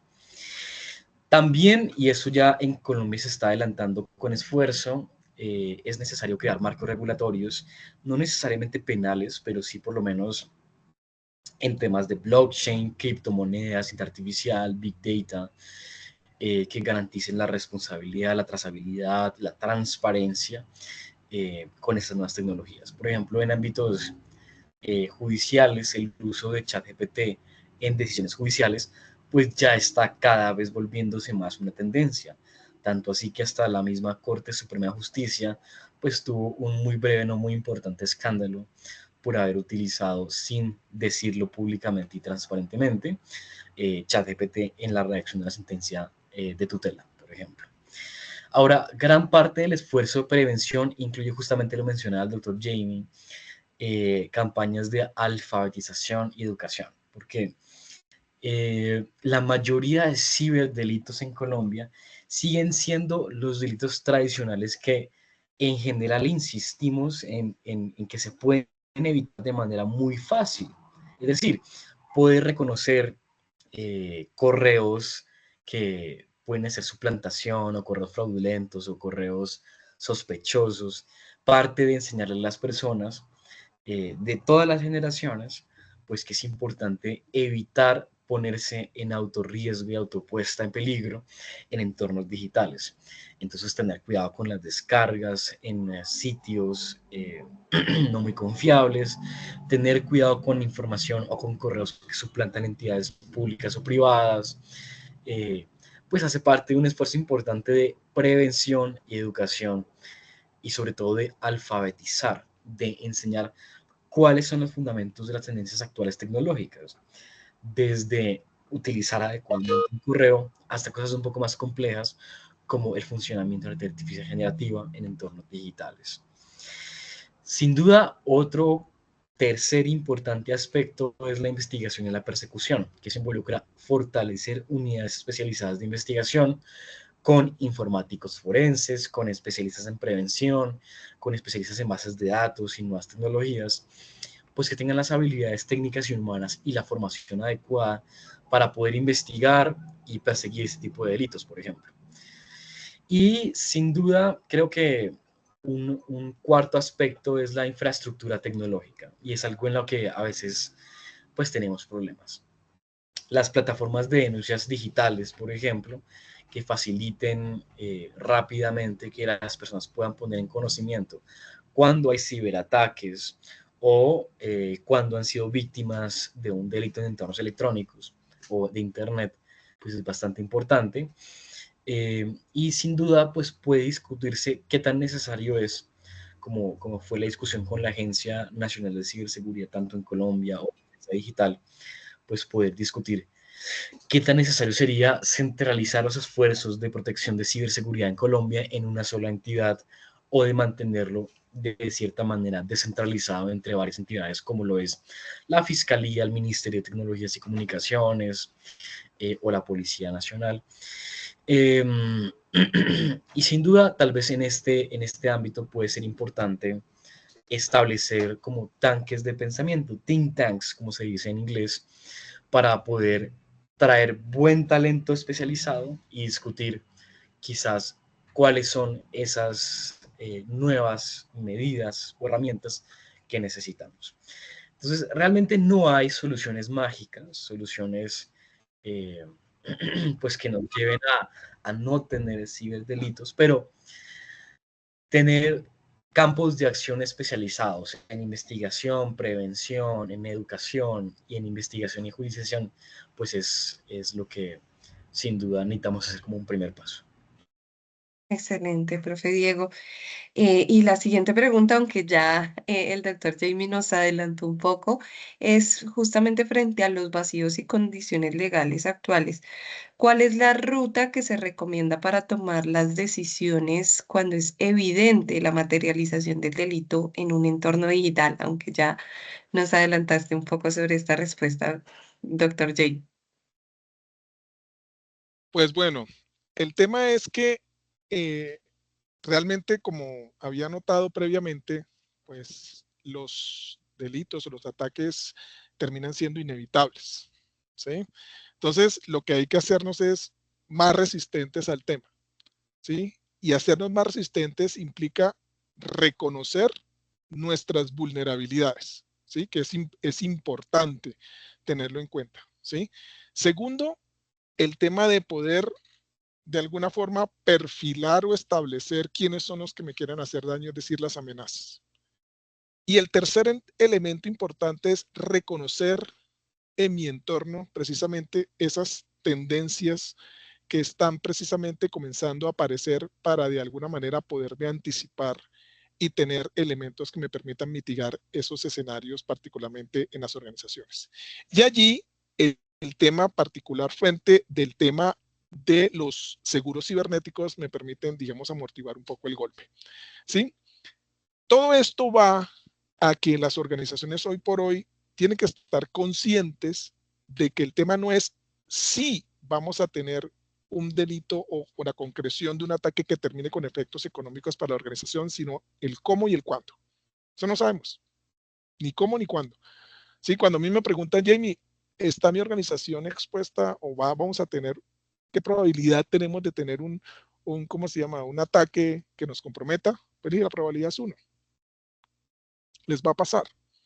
El tema es ni cómo, no sabemos ni cómo ni cuándo, ¿sí?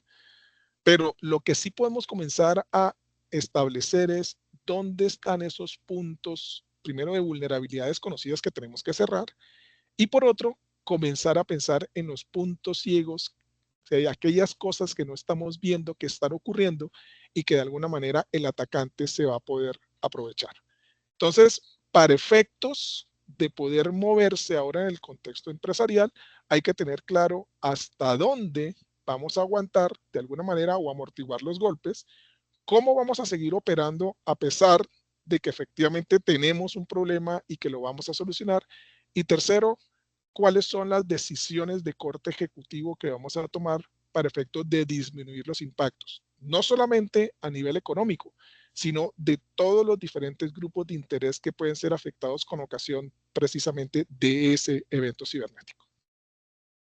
Perfecto, bueno, muchísimas gracias. Entonces, ya cerrando con este tema tan relevante que acabas de mencionar y cómo nosotros podemos hacerle de alguna u otra manera dentro de las organizaciones frente a este tipo de delitos y aún una vez se ha presentado, digamos, frente a esas amenazas y demás que debemos realizar de manera inmediata, pues también me gustaría pues ya iniciar con el espacio de preguntas del público, ¿listo?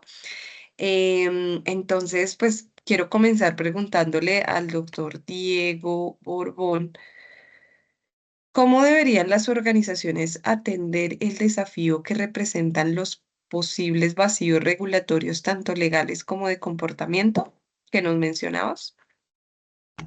Bueno, sin duda las empresas, organizaciones y corporaciones no pueden quedarse estáticas ante posibles inacciones o no de gobiernos a nivel internacional. Entonces, creo que una primera medida importante es adaptar, si no existen en legislaciones, hacerlo de manera interna, fortalecer el compliance o el cumplimiento normativo. Esto en esencia implica establecer equipos que se encarguen de revisar si la empresa, la compañía o la corporación pues está, a, por lo menos en las más grandes empresas, si están al nivel de los estándares internacionales en esta materia. Por ejemplo, sistemas de actualizaciones legales, protocolos, que creo que pueden ayudar a tener sobre todo planes de contingencia. Es decir, ¿qué se puede hacer a nivel corporativo cuando hay un ciberataque? ¿Están las organizaciones preparadas para enfrentar ese tipo de retos?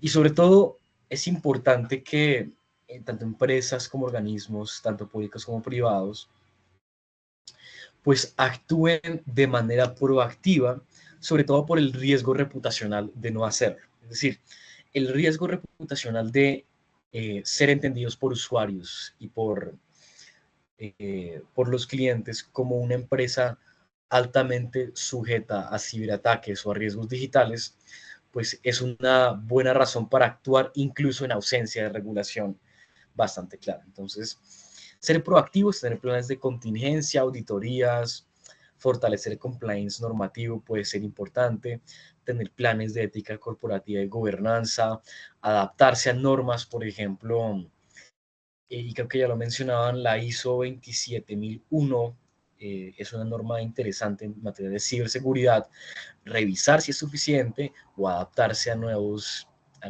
políticas o cambios. Creo que puede ser lo más importante. Y tener presente como un valor corporativo la mejora continua y la cultura de prevención y de ser proactivos en estas materias. Entonces, creo que investigar o invertir en investigación y desarrollo, tanto en infraestructura tecnológica para prevenir como para una vez ocurre un ciberataque, por ejemplo, para poderlo detener y poder, digamos, recuperar la confianza que puede verse comprometida y la reputación de las empresas. Entonces, ser proactivos, tener planes e invertir es lo que las organizaciones pueden ir haciendo en ausencia de regulación tan explícita. Listo, muy chévere. Creo que ahí es importante destacar algo y es invertir en infraestructura tecnológica, pero tú también mencionabas algo de temas de tener a personal capacitado, ¿sí? Y en la medida que tengamos a ese personal capacitado, pues vamos a tener un recurso humano preparado y demás, así como lo mencionaba el doctor Jamie Cano. También una alfabetización digital que nos permita desde los más pequeños hasta los más grandes, ahí sí, tener toda el conocimiento de este contexto digital, porque es ahí donde disminuimos, perdón, este riesgo. Esta pregunta va dirigida al doctor Jamie Cano, nos la hace William Arias y nos dice, buenos días.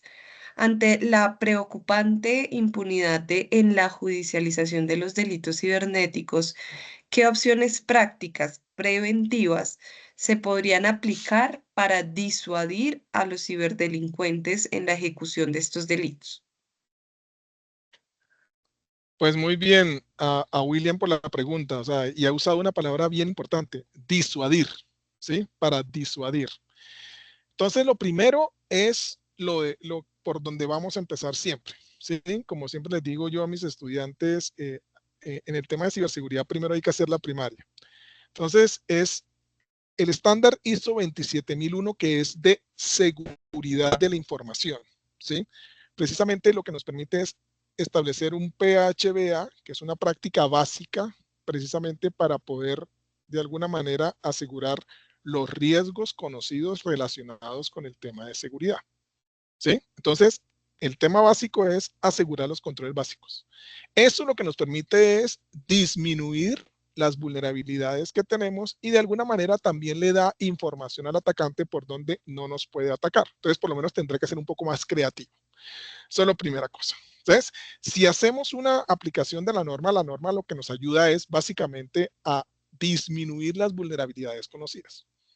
Pero en segundo lugar, el tema es, que es lo más importante aquí, es, así como él nos genera o nos quiere generar mayor incertidumbre en nuestro modelo de seguridad y control, nosotros les tenemos que devolver el favor. Es decir, necesitamos generarle incertidumbre a él en su modelo de riesgos. ¿Y eso cómo se hace? Pues hoy por hoy tenemos tecnologías que nos ayudan a hacer eso. Una se llama las tecnologías de engaño, de alguna manera planteando señuelos, y otra que se llaman tecnologías de blanco móvil. Es decir, que cuando el atacante intente hacernos inteligencia, cada vez que quiera mirar la inteligencia de nuestra infraestructura, tenga respuestas distintas. Esos dos elementos generan mayor incierto en el modelo de riesgos del atacante y por lo tanto mayor disuasión. Entonces, la disuasión hay que diseñarla de alguna manera precisamente para poder de alguna manera balancear ese escenario que vamos a tener siempre de que él nos genera el incierto a nosotros, planteándonos efectivamente nuevos ataques y nuevas estrategias, y de igual manera nosotros lo que de alguna forma comenzamos a desarrollar es generar o deteriorar la inteligencia que él precisamente nos hace para concretar sus acciones. Excelente. Ya tenemos el punto de vista, creo yo, desde la parte técnica y tecnológica, me parece súper pertinente y es, generalmente nos enfocamos en disuasión desde el punto de vista conductual y comportamental, pero qué bueno tener también herramientas desde la tecnología que nos permitan justamente hacerle más complicado y difícil el trabajo a ese ciberdelincuente o defraudador por medios digitales. Quiero que nos dé también su punto de vista el doctor Diego Alejandro, ya desde el punto de vista, ahí sí, conductual y desde el derecho. Creo que desde un punto de vista conductual y del derecho, y creo que nuevamente todo eso se compasa con lo que veníamos diciendo, ¿no? Es decir, entender cuáles son las motivaciones, disposiciones, cuáles son incluso esos factores que inciden en por qué una persona decide utilizar el anonimato digital para cometer crímenes económicos, pues parte creo yo, de las estrategias de prevención. Ahora, y creo que incluso, no sé si con tu venia, estimada Jessica, se puede abordar una pregunta que vi en el chat que me pareció muy interesante, que creo que puede Claro que encontrarse sí. con lo que estamos discutiendo, y es, creo que es el doctor William el que le preguntaba, y decía, ¿consideran que están dadas las condiciones en Colombia desde un punto de vista económico y facilidad de acceso para que empresarios puedan proteger la empresa en desarrollo de ese tipo de ataques? Porque dice que reconoce que la tecnología existe y se puede acceder a ella, solo que la inversión resulta considerable. Y yo creo que justamente las empresas, corporaciones y las entidades públicas y privadas tienen que tener muy en cuenta lo que venía mencionando antes, y es, creo que el impacto reputacional de ser una empresa conocida por ser sujeta de ciberataques, por tener sus páginas caídas, por tener sus aplicaciones no funcionales, pues es de por sí una razón suficientemente fuerte para pensar en que la inversión es mucho más importante por las ventajas que por el costo económico. Todos seguramente conocemos alguna empresa o entidad financiera pues que pueda estar sujeta permanentemente a ese tipo de caídas, incluso ni siquiera ciberataques, sino de falta de infraestructura tecnológica o de páginas web de entidades públicas que siempre están en constante sujetos de ataques o están caídas. Creo que una respuesta que no parte de una obligación necesariamente impuesta por derecho, pues parte de ser proactivos y pensar en la importancia, en el impacto reputacional, en la ética corporativa y en la cultura empresarial de la importancia de invertir en ese tipo de tecnologías, tanto en la infraestructura tecnológica como en la capacitación, y lo mencionábamos ahorita con la doctora Jessica. Entonces creo que sin duda las conductas que tenemos que estar asumiendo ahora que conocemos los retos digitales es de ser proactivos para evitar que sucedan y evitar el impacto que esas tienen en la reputación empresarial. Creo que eso es algo bastante clave. Así es, muchísimas gracias. Y esta Yo quisiera, pregunta, yo quisiera ay, perdón. anotar algo adicional, Jessica, precisamente lo que acaba de decir el doctor Diego. A propósito de la pregunta del doctor De William William. Pérez, ¿sí? Siempre a mí me la hacen la pregunta cuando hablo de estos temas de seguridad, que es el tema de la inversión. Entonces, sobre todo en las pequeñas y medianas industrias, que dicho sea de paso, en Colombia son el 97% y fortalecen o desarrollan de alguna manera lo grueso del PIB del país.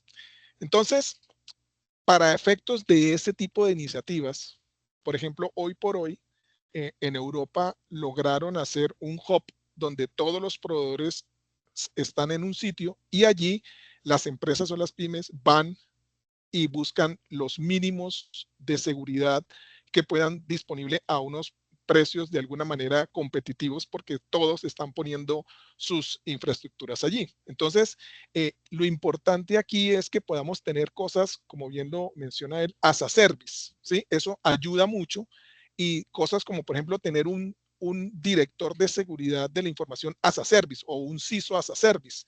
Eso lo que permite es que tengan orientación las diferentes empresas para efectos de poder mejorar su postura básica de defensa frente a estos delitos y de alguna manera poder avanzar en su proceso de madurez que le permita precisamente llegar a lo que la literatura hoy por hoy llama, no solamente hoy hablamos de línea de pobreza general, sino de línea de pobreza cibernética, así se llama, la línea de pobreza cibernética. Y los países nuestros, particularmente que estamos en vías de desarrollo, pues claramente estamos por debajo de esa línea de pobreza cibernética y eso nos hace claramente muchísimo más vulnerables a los ataques, casi que de manera un poco complicada y esa afirmación porque se hizo recientemente, pues nosotros de alguna manera terminamos siendo el patio donde se hacen las pruebas de los grandes ataques, precisamente porque estamos por debajo de esa línea de pobreza cibernética. Muy interesante, muy interesante. Bueno, tenemos otra pregunta de Luis Carlos Toro García, que creo que va dirigida al doctor Jamie por el tema técnico. Y dice, buenos días. ¿Qué debemos hacer cuando nos hacen llamadas que reportan muchos datos personales que coinciden con los nuestros? Está silenciado, profe. No entendí la pregunta, otra vez me la puedes repetir, por favor. Claro que sí. ¿Qué debemos hacer cuando nos hacen llamadas que reportan muchos datos personales que coinciden con los nuestros? No la hace Luis Carlos Toro García. Ok, pues ese tema pues lo vivimos todos, ¿sí? Y dependiendo de la entidad, de todo el tema, lo importante es de alguna manera, primero, llamar directamente a la entidad.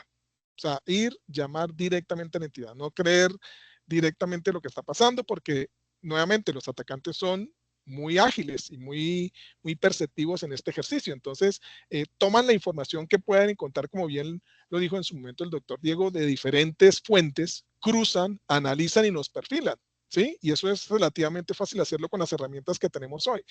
Y inclusive llegan a cruzar nuestros datos y a tener la información de alguna manera muy cercana a la realidad de lo que nosotros somos. Entonces, lo primero es llamar directamente o consultar directamente con la entidad que supuestamente lo está contactando.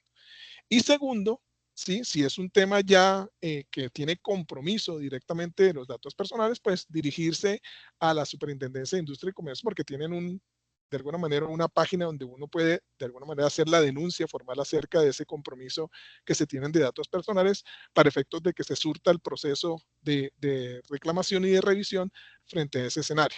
Entonces, el tema aquí es más de acciones concretas y no de imaginarse qué podría hacerse, sino decir, pues claramente ir al sitio oficial o llamar directamente al sitio oficial que supuestamente está haciendo la solicitud y si de alguna manera a ese compromiso y ustedes ven que están comprometidos sus datos personales y así lo quieren, pues denunciar ese tema directamente ante la Superintendencia de Industria y Comercio, particularmente en el caso de Colombia. Ok, y ya una última pregunta, me aparece como usuario desconocido. Nos dice, las nuevas herramientas tecnológicas han permeado en nuevas conductas y nuevos comportamientos delictivos. Por ejemplo, está el WhatsApp, donde se desarrollan extorsiones y la cual se consideraba eh, una aplicación, dice app, segura. En este sentido, por qué ahora, digamos, aplicaciones que se consideraban seguras se está permeando también en escenarios como estos.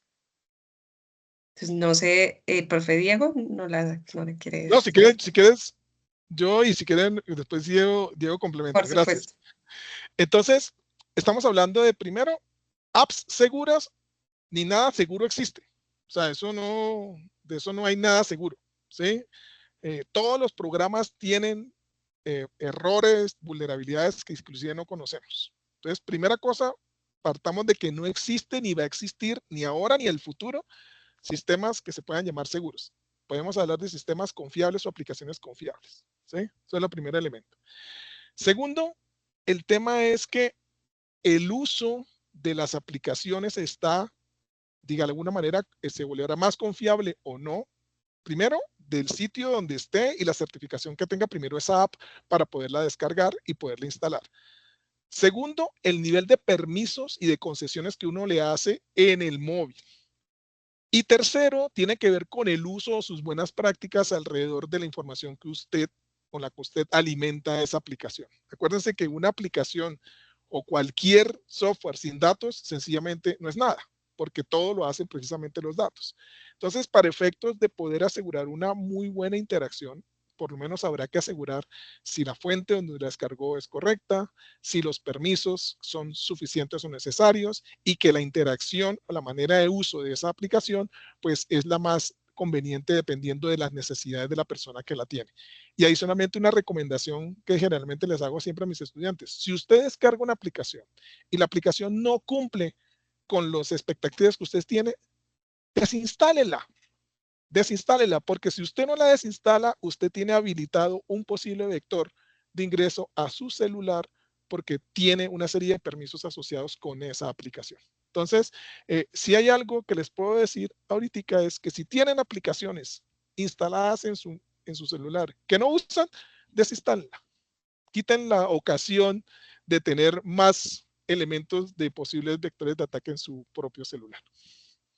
Listo, muchas gracias. Y la última pregunta ya para finalizar, tenemos 2 minuticos. Nos nace nuevamente William Férez y dice, y va dirigida al doctor Diego Borbón, nos dicen, ¿consideran que sería importante establecer una regulación en Colombia que facilite el acceso a estas tecnologías que fortalecen evitar la materialización de ciberataques? Lo anterior teniendo en cuenta que contar con este tipo de protecciones no es lujo, sino una necesidad, en especial desde el 2020, cuando la COVID nos obligó a automatizar muchos procesos. Profe Diego. Creo que sería importante. Ahora, gran parte de las preguntas sobre el acceso a tecnologías es quién lo va a financiar. Y esa es la gran cuestión. Tanto tecnologías en temas de salud pública como tecnologías que nos protegen de amenazas de ciberataques, pues la gran pregunta es quién debe financiarlo. En términos generales, uno podría pensar que debería haber una buena regulación que establezca necesidades de compliance en materia de ciberseguridad importantes y fuertes. Eh, pero creo que difícilmente esto va a poder ser exclusivamente un esfuerzo público, sobre todo porque los recursos públicos son bastante limitados y suelen estar sujetos tanto a constreñimientos o limitaciones en asignación de recursos como tal. Entonces creo que debe haber una colaboración tanto pública como privada desde entidades como el Ministerio de Telecomunicaciones y Tecnologías de la Información para por lo menos poder darle guías mucho más claras a las empresas privadas y a las entidades públicas de qué tecnologías recomiendan, qué aplicaciones específicamente pueden ser útiles en esta materia. Entonces, creo que puede estudiarse. Ahora, el gran problema es justamente quién va a financiarlo, ¿no? Y para agregar un comentario bastante breve a la anterior pregunta, creo que incluso la tecnología, que si bien usualmente puede ser utilizada en nuestra contra, también puede ser un aliado por parte nuestro, incluso en temas como los que mencionaba la persona en los ámbitos de que WhatsApp así había sido utilizada para ese tipo de cosas. Entonces, por ejemplo, tú En la mayoría de redes sociales puedes tener un bastante control importante sobre la privacidad y los datos en cierta medida relativa. ¿En qué ámbitos? En poner tus cuentas como privadas, que las personas en general no puedan ver o tus fotos o tu información personal o tu número de fecha de cumpleaños o tu cédula o tu correo electrónico o tu celular. Usualmente puedes configurarlo para hacer tus cuentas más seguras. E incluso en algunas, por ejemplo, es bastante común el fraude mediante llamadas que hacen suplantar bancos o entidades financieras o incluso entidades públicas, pues hoy tenemos incluso ya aplicaciones que te permiten identificar quién es el verdadero, de dónde viene el verdadero origen de las llamadas. E incluso como conocimiento colectivo, pues se puede reportar por los usuarios que ese tipo de números específicos desconocidos se tratan de fraudes. Así, por ejemplo, uno no tiene que contestar llamadas de números desconocidos que han sido reportados previamente como fraudulentos, salvo aquellas que estén verificadas. Entonces, la tecnología también es nuestro aliado en combatir el ciberdelito. Listo, bueno, muchísimas gracias, doctor Jamie, doctor Diego Alejandro. Antes de dar el cierre a esta interesante conversación que la hará la doctora Lina María, pues realmente vamos a hacer un énfasis en todo lo que hemos visto, que ya pues la doctora se va a encargar de ese cierre en particular. Pero antes de continuar, pues les recordamos que las tertulias son certificadas. Si ustedes han asistido a a las tres tertulias de este ciclo, podrán certificarse por parte de la Facultad de Contaduría Pública de la Universidad Externa de Colombia y también por INEF, por supuesto. Adicional a eso, si tienen alguna duda, alguna inquietud sobre espacios de entrenamiento, formación, capacitación, en todos los temas que hemos tratado en relación al fraude, la ciberseguridad y demás, les dejamos a través del chat nuestra página web, ¿sí? www.inif.com.co, perdón, donde lo van a poder visualizar. Allí también tenemos un observatorio de fraude que les va a permitir acceder a nuestra revista Sin Engaños, donde justamente vamos a ver próximamente publicado un artículo de nuestro doctor Diego Borbón en relación con el uso de la inteligencia artificial en la actualidad y otros artículos de mucho interés en relación a este tema. La pueden descargar totalmente gratis y podrán ver perspectivas de diferentes expertos en esta sección. Adicional, también recordarles que les vamos a enviar las certificaciones a través del correo electrónico y les voy a pedir el favor de que diligenciemos una pequeña encuesta de satisfacción mientras le doy la palabra a la profesora Gabriela para conocer su oferta académica. Profe Gabriela, te doy la palabra. Muchísimas gracias, Jessica. Sí, estoy aquí aprendiendo nuevos conceptos y eso que uno más o menos está interactuando con los temas, pero siempre hay algo por conocer y por revisar. Quiero preguntarte, Jessica, si ustedes ya están viendo mi pantalla, mi presentación. Sí, ya la vimos.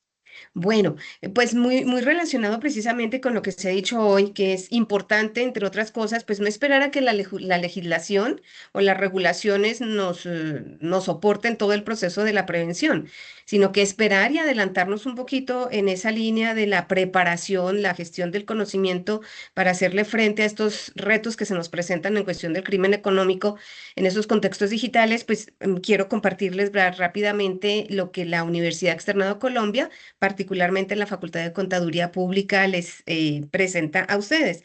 Tenemos precisamente muy relacionado con el tema que se ha abordado el día de hoy. Este 7 de diciembre será un workshop de 5 horas que se llama Ataques cibernéticos, una revisión en 3 momentos. Y es porque es importante estar preparado por si el ataque llegara a suceder, ¿qué debo hacer? ¿Cómo me debo preparar antes de un ataque, pensando en que posiblemente llegue? Si llegó el ataque, ¿cómo lo hago? ¿Cómo hago? ¿Qué áreas se tienen que relacionar? ¿Cómo tengo que hacer la comunicación? ¿Qué elementos son los que tengo que cuidar? Y después de ello, pues la organización queda un poquito complicada, entonces habría que mirar qué se tiene que hacer después. Entonces es un taller que se ha venido pensando para que estén incorporadas las personas que deben tomar decisiones dentro de una organización. No es solamente para personas del área de tecnologías de información, sino para el área jurídica, el área financiera, los directores de la organización. Entonces será un taller en donde ustedes revisarán, aquí en pantalla pueden ver diferentes temas relacionados con la comprensión de los ataques cibernéticos, cómo se está viviendo la situación en Colombia, cómo se vive precisamente esa crisis cibernética, cómo se enfrenta, es una primera parte. Y en la segunda parte van a desarrollar precisamente el taller. Hagan de cuenta que van a hacer el libro de jugadas, precisamente de un ataque cibernético que se les va a proponer. Y en equipos van a construir esos escenarios, los 3 escenarios, y estarán orientados precisamente por el facilitador de este taller, que dicho sea de paso, pues es el doctor Jamie Cano quien nos va a acompañar. Es un taller que tiene cupos limitados, por todavía tenemos cupos, entonces sé que es un 7 de diciembre, que en Colombia pues es una fecha muy, muy especial, pero es por la mañana, entonces alcanzan perfectamente a dejar preparada su organización frente a lo que pueda venir el año entrante o finalizando el año. Acuérdense que los atacantes no descansan. Entonces es una primera invitación, que es la última que haremos ya en educación continuada y que creo que puede ser bastante utilidad para ustedes. Tenemos también, pues obviamente, nuestra especialización en auditoría forense, que tiene esa perspectiva de la prevención, la detección y la investigación del fraude con diferentes líneas y fundamentos de trabajo en la argumentación jurídica, el comportamiento humano, la atención de los riesgos financieros, económicos y obviamente pues el proceso de auditoría forense que se debería realizar, todo con un alcance de crimen económico y fraude corporativo. Este programa es de 30 créditos, es de un año exactamente. En Cali se va a desarrollar a partir de octubre la corte número 3, en octubre de 2025, con visitas mensuales. Y en Bogotá, nuestra corte número 36 dará inicio este próximo 18 de enero. Todavía tenemos inscripciones abiertas. Y después tendremos nuevas cortes a lo largo del año, pero esas son las más próximas. Y también, pues, prepararse en ese ejercicio que nos decían ambos profesores, pues si los delincuentes están utilizando analítica para perfilarnos, también en las organizaciones hay que utilizar analítica para identificar si hay algún tipo de patrón que pueda ser digno de tomarle atención porque está haciendo un poco o está comprometiendo la dinámica de la organización. Entonces, tenemos nuestra nueva maestría en analítica de datos para contabilidad y auditoría, que tendrá su inicio este 17 de enero y trabajará precisamente con una aplicación muy, muy, muy concreta en la contabilidad y la auditoría, trabajando con los 4 tipos de analítica que se pueden desarrollar en este concepto de la dinámica de la revisión de los datos y la prospectiva de los datos. Son como elementos muy, muy valiosos. Los invitamos a que nos sigan acompañando en nuestras redes sociales y es precisamente en estas redes sociales, en el canal institucional de YouTube, que ahora les pongo el enlace, donde ustedes podrán consultar esta tertulia y las tertulias que hemos tenido en este año 2023, 2022, ellas han quedado guardadas ahí en el canal para que ustedes puedan disfrutarlo ahora que están en periodo de vacaciones. Entonces, ya les comparto ahora los 2 enlaces si es de su interés participar en el workshop que está este sábado y para que nos escuchen posteriormente. Y pues bueno, será un gusto tener la posibilidad de contar con su apoyo, con su presencia y seguir haciendo equipo en este proceso de la lucha contra el fraude. Jessica, muchas gracias y doy entonces la palabra ahora a la doctora Lina Chacón para que pueda realizar el cierre de esta sesión. Muchísimas gracias, Gabriela, muchísimas gracias, Jessica, y por supuesto a nuestros 2 expertos el día de hoy, el doctor Jamie y el doctor Diego. Les agradezco profundamente todo el aprendizaje y las enseñanzas que nos han dado en el día de hoy, con una única conclusión y más bien un llamado que creo nos aplica en diferentes escenarios de la vida y de los contextos de prevención de riesgo y de prevención de fraude, y es: no podemos esperar a zanjar nuestros retos y desafíos en el desarrollo legal o normativo de un Estado, sino debemos accionar toda la prevención y todas las herramientas que tenemos a la mano, como es la primera, la educación, y pues todo esto que ha expuesto ahora Gabriela, que son las diferentes sesiones en las cuales podemos aprender también a cómo enfrentar los fenómenos que en la era digital se nos presentan de manera diaria, y también seguir estudiando y explorando las formas en las que debemos entender, modificar y generar algunos cambios de hábitos y conductas que también van a darnos un marco de prevención en la parte personal y profesional. Inmensamente agradecida, me quedé también con muchas preguntas que seguramente luego trasladaré a nuestros dos expertos y pues eminencias en este tema y espero poder formar parte de alguna de las sesiones que habla la doctora Gabriela para poder seguir aprendiendo mucho más sobre esto. De verdad esperamos que haya sido de gran utilidad, que todo lo aprendido el día de hoy sea puesto en práctica efectivamente y también tener la visión de que sí tenemos y contamos con herramientas, sobre todo herramientas de conocimiento. Entonces, pues está en manos de nosotros que se puedan accionar las demás. De verdad, muchas gracias, un abrazo para todos y un feliz resto de día. Hasta luego, gracias. Buena tarde. Muchísimas gracias. Muchas gracias por la invitación. Muchas gracias a todos, que tengan un muy buen día y que posteriormente puedan entonces volver a escuchar esta grabación de esta interesante tertulia. Saludos a cada país donde Gracias. se han conectado. Hasta pronto.